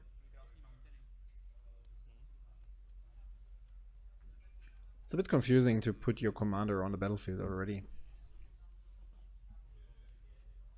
Yeah, that's probably not the best position for it. Yeah. So just for anyone who's out of the loop while watching, Hogaak is currently not cast yet. It's likely to happen next turn, but Rob is with us. Hey Rob, have you played today? that's not a beta bird. Oh wait, you like the beta bird, or is the one on the field? That's a It's FBB bird. yeah. Rain black bordered.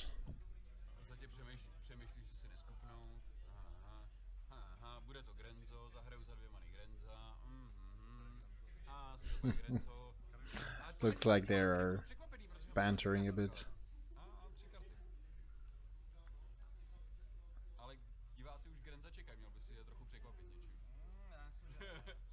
It's unfortunate. What is unfortunate? Rob played control. I Aminatu. mean, when 0-2 drop. That's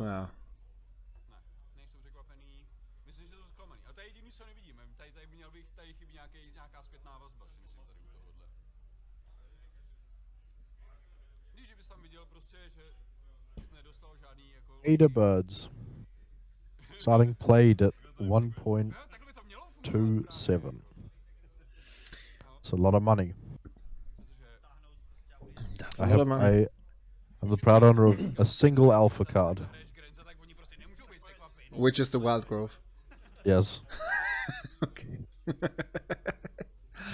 Wasn't sure if it's beta or alpha. And it hasn't done much. I bought it for 30. It's at 85. That's alright. Not as much as the 7th edition one in foil, though. That's right. I don't want the English copy anymore. There was one Japanese copy on Card Market and someone else bought it. There's 3 right now, but they're $300 a piece. Yeah, the one I was looking for was like 150 or something. Yeah. Which is okay, I would say, but 300 is a bit too much. Yep.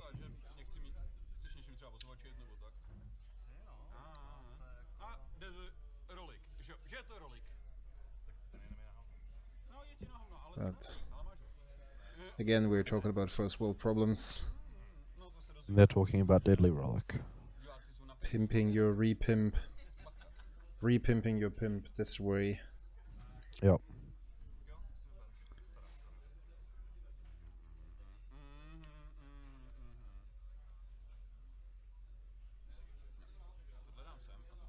Mesmeric Fiend was played. So a Mesmeric Fiend taking the Siege Gang Lieutenant could... I don't know what that other card is, but... The other but card that is the Twin Shot Sniper. Ah, okay. Could kind of stop those combo plans. Twin... I got it already. Okay. Ah, okay.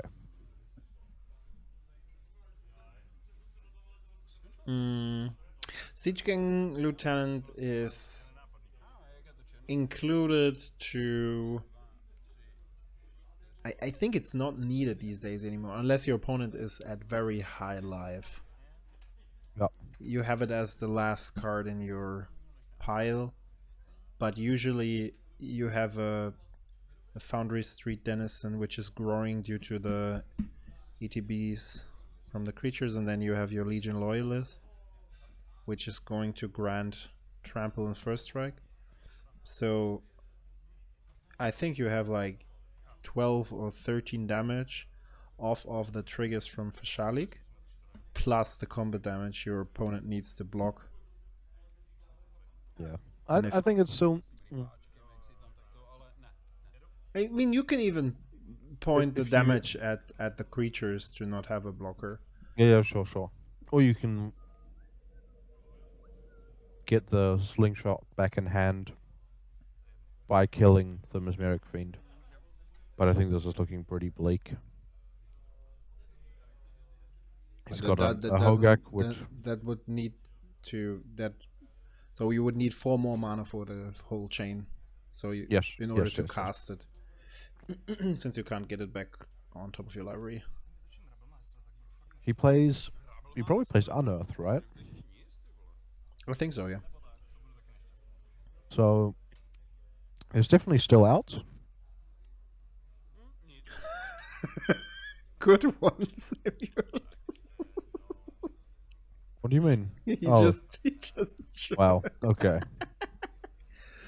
Oh, and the Trash Master can't enter the battlefield because it's power 3. Let's go. Let's fucking go. Ah, the Hogaak player is motivated. He has all reasons to be, since there's quite a stuffed board, I would say. What do you think of Fiend Artisan and Hogaak? I think it's a very good card. Okay. One of the few decks that can utilize the card. Okay. Mhm. Because, I mean, the relevant toolbox of creatures you want to find is so low in mana cost. Most of them are CMC1. You can, against control matchups, you can find an Allosaurus Shepherd, or you can find a 7 Safekeeper. If Yeah. you're empty graveyard, you have Stitcher Supplier and whatsoever. And of course there are also some targets with higher mana value, but yeah, I really like the card. Of course you're exiling the cards from your graveyard and it decreases power and toughness, but then over the course of the game it's growing again, especially with Hogaak on field, and sometimes it's a second Hogaak. And it also, if you're under any circumstances with Dranith or stuff like this, if your opponent is, if your commander is locked in the command zone, you get a way to play around that and still have big beefy creatures. Yeah. Mm-hmm. There's a Blood Moon.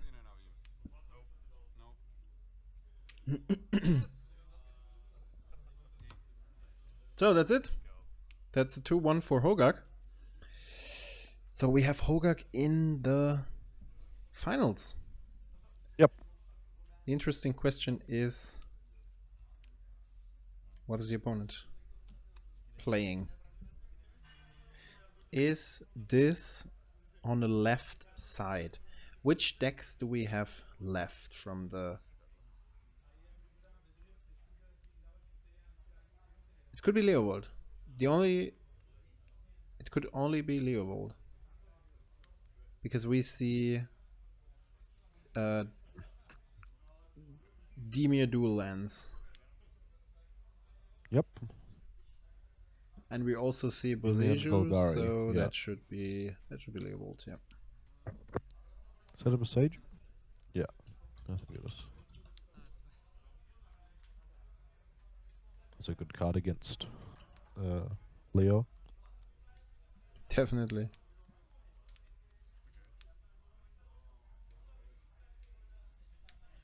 Keeping a dorkless draw is... Not sure if I quite like that. So the stream's frozen for you too? I think No. that's back into spec. Okay.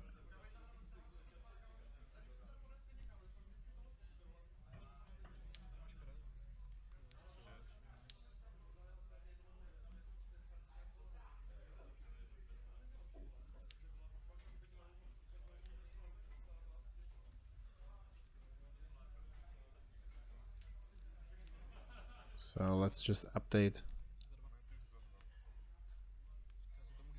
our information here. It's the third game.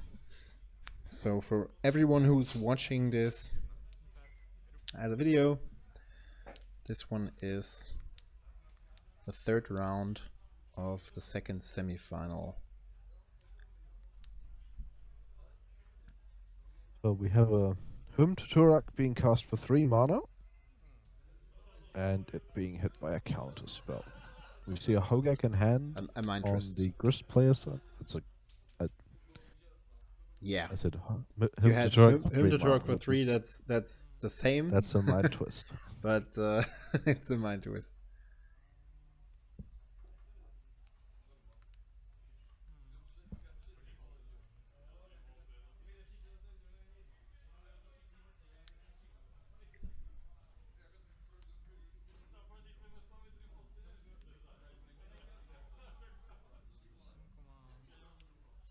I'm guessing this is going to be a Witherbloom command, mill for land, kill Strix.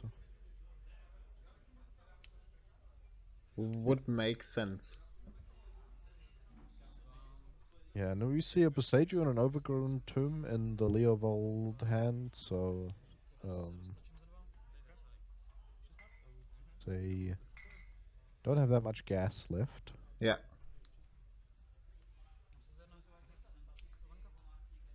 So yeah, attacking with Bloodgust first. Guessing he's gonna library and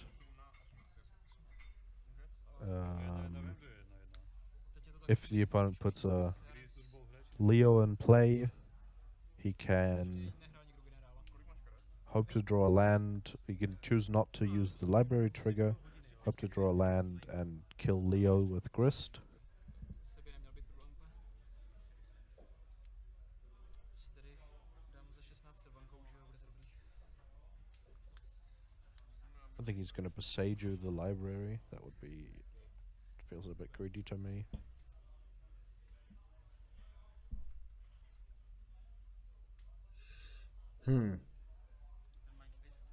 Interesting question there.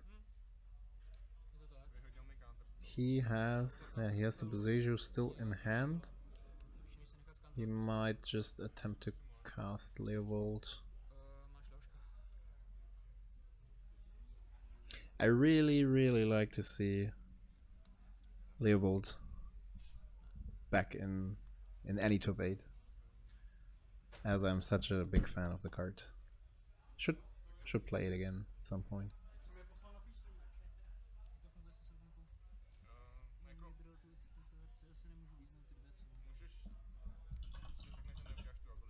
We might see a judge call here. Because? Because not all players know that the library trigger is a May trigger. Ona stejně kontroluje, jakoby jestli si slíznul, že když jsi slíznul, tak nic nevrací. No to je jedno, jakoby nemůžeš to nějak... No, nemůžu, prostě se jíznu. Jo.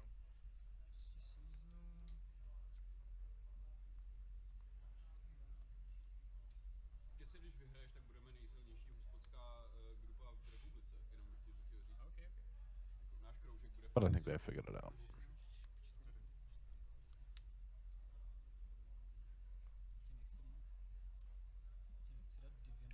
regarding the fact that Leovold takes care of Sylvan Lavery on its own, I think it's totally fine to not waste the Boseiju.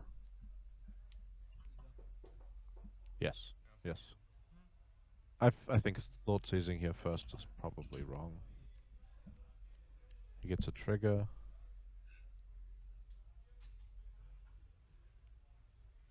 So we get to see the hand. It is a Blood Chief's Thirst. A Narset. Narset. A Tasigur. Tasigur. Nice. I'm guessing it's a Narset here.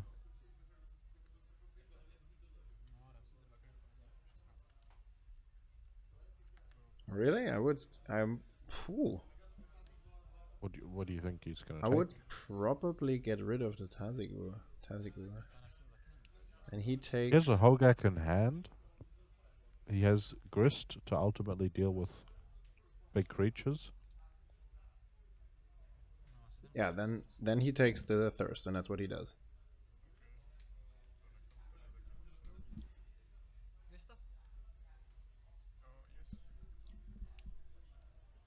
If you want to deny your opponent from drawing cards,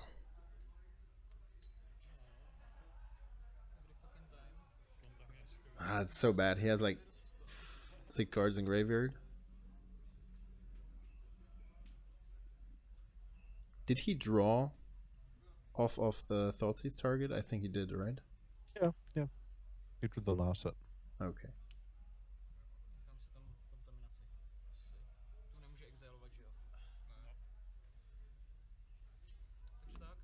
Okay, this line is fine too. This puts a Hogaak into play. So he's leaving something that's not a.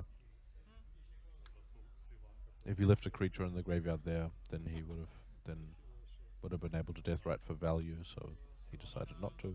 Yeah.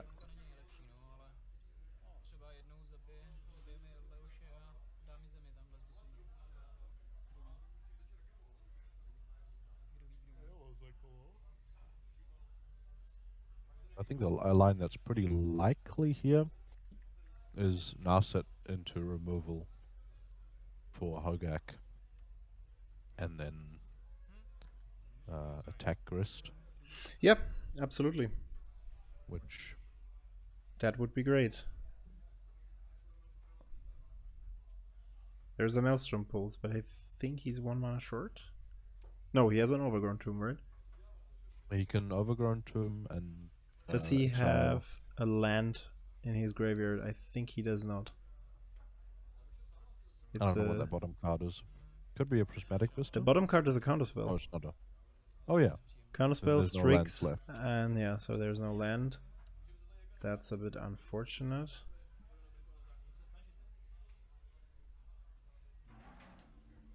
In this case, he could.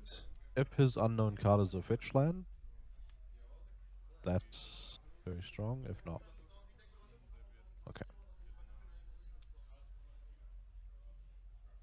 Would have played it by now, so. Is he going to shop? Why? Okay. He might have a counterspell. Yeah. As his unknown card. Yeah. But. Or might be looking to Boseiju plus activate Deathrite.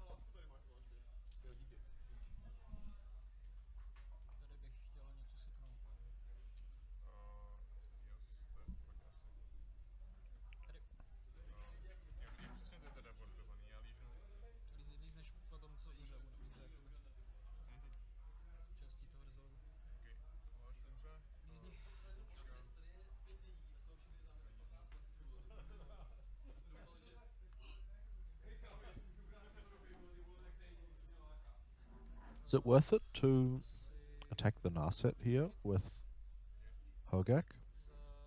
I don't know. I don't think so, to be honest. I don't like that. Okay, yeah, no, the Bloodgust attacks Narset. The Hogaak attacks him. Having Why does he? Okay, so that one saves the Nowlet. And And now he's he blood got to cast. exile the blood, because that's alright. Dám si zemi, Badagasta. And He there's a takes 6 Thrak task. from the Hogaak.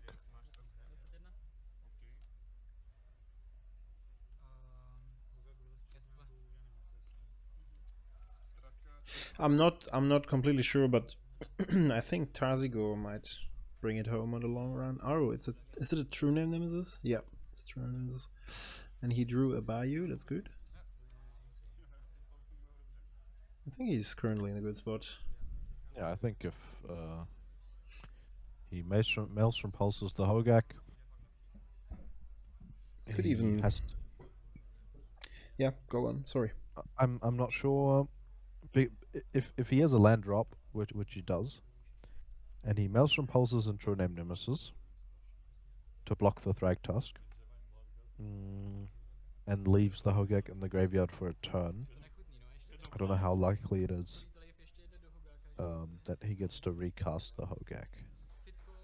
I He think it's could. pretty He unlikely. is currently looking at a Jace, Jace the Mind Sculptor, of the Narset activation. So that could also be a consideration to just bounce Hogaak. But then he's still got the Thrag task to deal with. That's still attacking. If he has a Right. True Name He on board, still he has can- no mana left, and he takes the Mind Sculptor. Question is if he plays the Mind Sculptor. Tazigur is 4/5, right? Yep.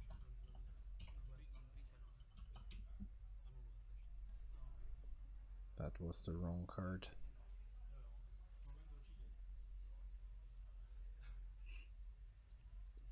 Good card in multiplayer. Pauper. In Pauper? Which card is good in Pauper? In multiplayer Pauper. Delve, each opponent discards 2 cards. Yeah. That's correct. The cruelty. So there's Pulse, Boseiju. We know the Bayou in hand. And there's another card, which is a TNN. Yeah, so the good play pattern would be to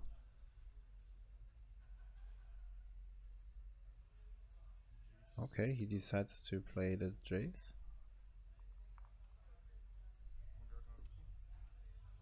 Bouncing Hogaak. And playing Tazigu as a blocker for Thractors. Not sure. At this point, you could also throw the Death Rite under the Thrag task. Yeah, exactly. I'm just thinking about it. You will probably never sacrifice your commander and the Thractusk in order to get rid of Tazigur. Although Tazigur is quite a card advantage engine. The longer the grind goes. I don't think they're at that stage of the game yet. No, that's right. Because he can brainstorm with Jace, which does a significant amount more than activating Tasigwell.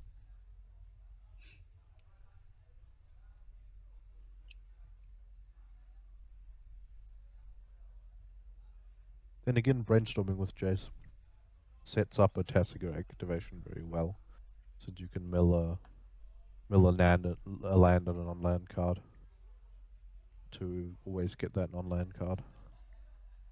With his current graveyard being 0. Oh, he decides to sacrifice the Tazigur.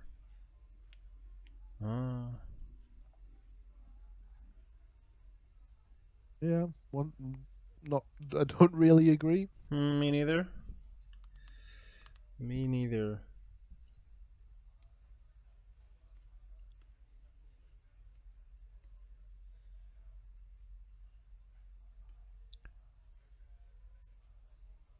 Ah, now he destroys Jace. What? He destroys the shaman. Okay. Instead of the Jays? That seems I guess he wants weird. to.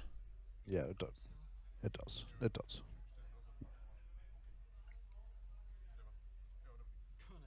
Grist costs 7, right? No. No? What did he Just counter? five.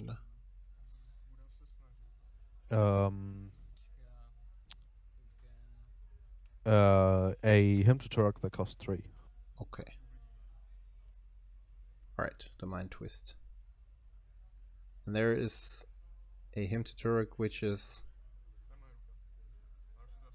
Yeah, now there's a Maelstrom Pulse.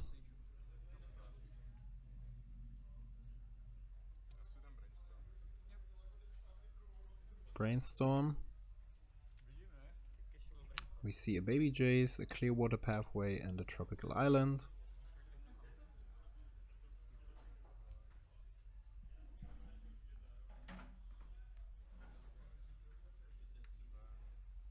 And he plays the Tropical Island.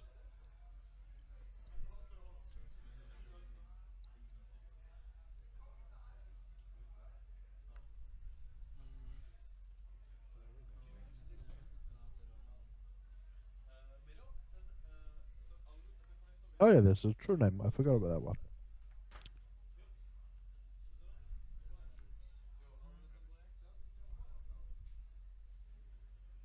He's always keeping up the Boseiju. Maybe he's feared of contamination. The one that's in the graveyard? Oh right, that's the card. I was always wondering. Yeah, I was wondering the whole time. Right. Fair enough. So game's taking a while, but I think Leo will come out on top here. He's so far off casting Hogaak. Probably gonna go down to 2 to kill Jace. If I don't know. There's another Jace. Yeah. I think I would have killed Grist. But the Baby What do you mean? Jace.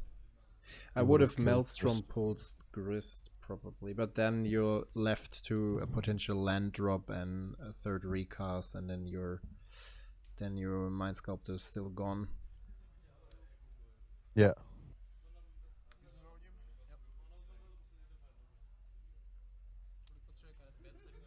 Now Leo can start clocking with the true name.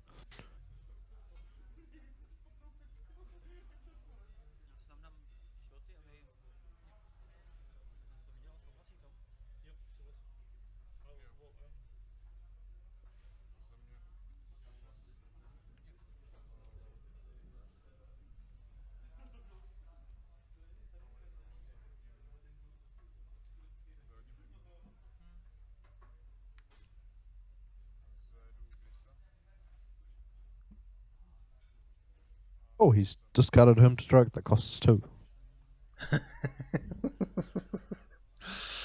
Yeah. Apart from activating Survival to Fittest or similar, Hogaak in hand doesn't really do a lot. That's correct.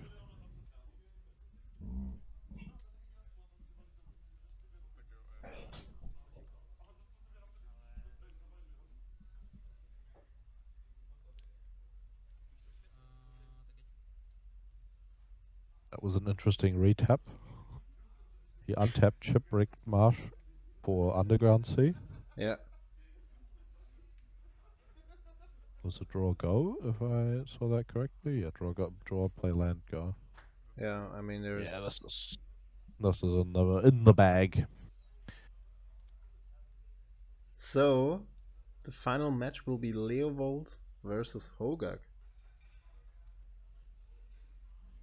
I didn't quite understand why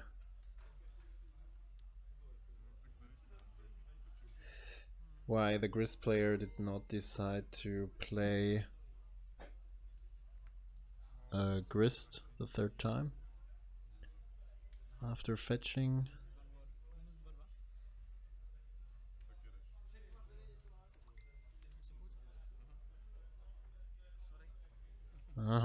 Now we're producing food tokens to crack food tokens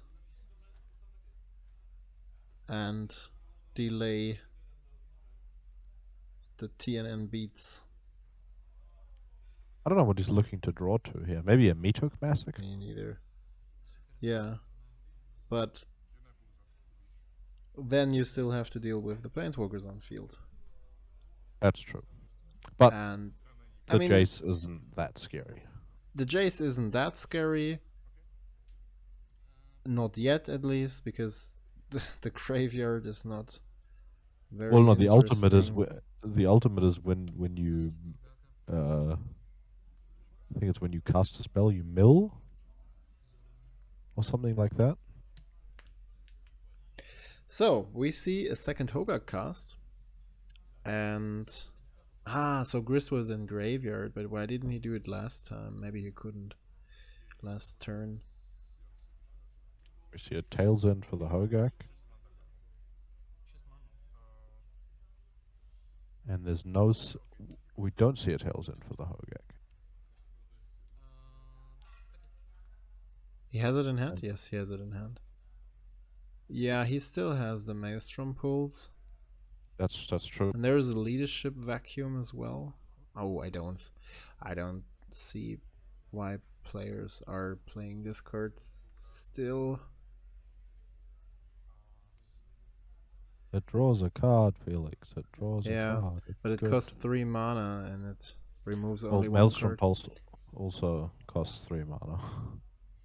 I mean, maybe he knew that there are more Hogaaks, because against Hogaak as a commander is actually quite good. And He's it also pulsing the goose. Interesting. Okay. No, he pulsed Hogaak. He pulsed Hogaak and repulsed with the Jace downtick. Okay. Yeah. The goose as well. Yeah, why not? He's cracking the food. If you have everything, you have everything. Yeah, that feels a bit overkill to me. He has the clock. I mean, the goose is producing more food tokens on the long run, but yeah, it still doesn't matter. Oh, we've got a Narset down to a Dryad Arbor. And now it's going to be interesting. There's a wall of blossoms, yeah. You're not drawing a card?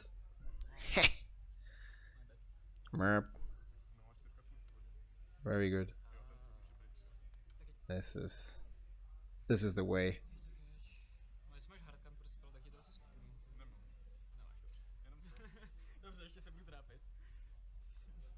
So watching Leovold decks win games is one of the most depressing ways to spend your time in Magic. What? It's the opposite. How can you say that? It's so sad. No. It's better to watch Shorikais producing pilots turn by turn, drawing bazillion cards. Yeah, well, you can still, like, the Shorikais still let you draw cards. Yeah. You can still cast your Wall of Blossoms and draw a card off of it. Against Hogaak, it's like points to... but against Leo, it's like points to Leo. No, stay down.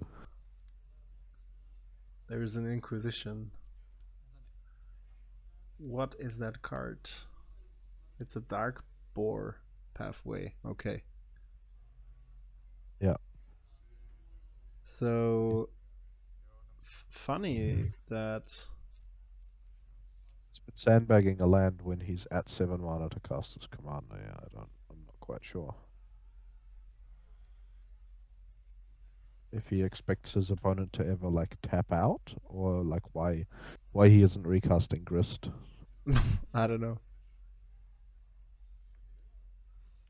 he might have something in mind. I think he had a land drop for last turn, wasn't it? There is a Primeval Titan. And now he's only left with stifling the trigger. Oh man. That's hilarious. That's a bit awkward.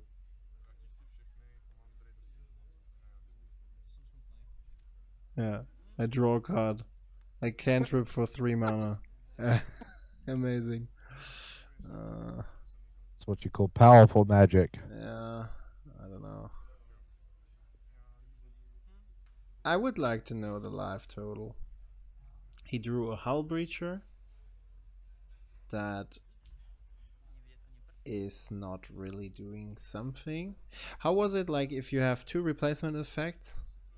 You choose which one. The player Replaces who's it, yeah. affected, right? Yeah. Is it the player who's affected? I that's my question. I think it was. I don't know. like I that. don't know who chooses. What's he? He's. Oh my god! He's cantripping off the leadership vacuum again Yeah. with Jace. Oh, that's beautiful. Oh, and it's a brainstorm. That's certainly better than leadership vacuum. Then you see. Oh, there's a go for the throat. Better lucky. Minnie has plenty of answers in this deck. It's not like looking searching for 6 cards. You're not going to find anything. But I think it's pretty likely that he does find something. Which he Yeah, does, absolutely, absolutely. But That's the last card. yeah, and Yeah. and also it's like the leadership vacuum got you the brainstorm, and the order could have been switched there as well, so there would have been at least 1 attack from the Titan, which might have changed something. I don't know.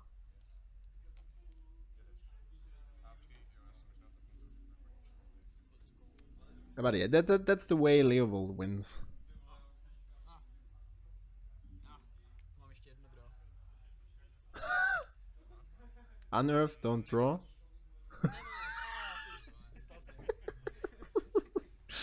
Okay. Okay. That was a very over the table reach handshake. Yeah, that's right. Whether you agree or not, I don't care. Yeah. Bye bye. Congrats to you. I'm out of See here. you hopefully. Nevím,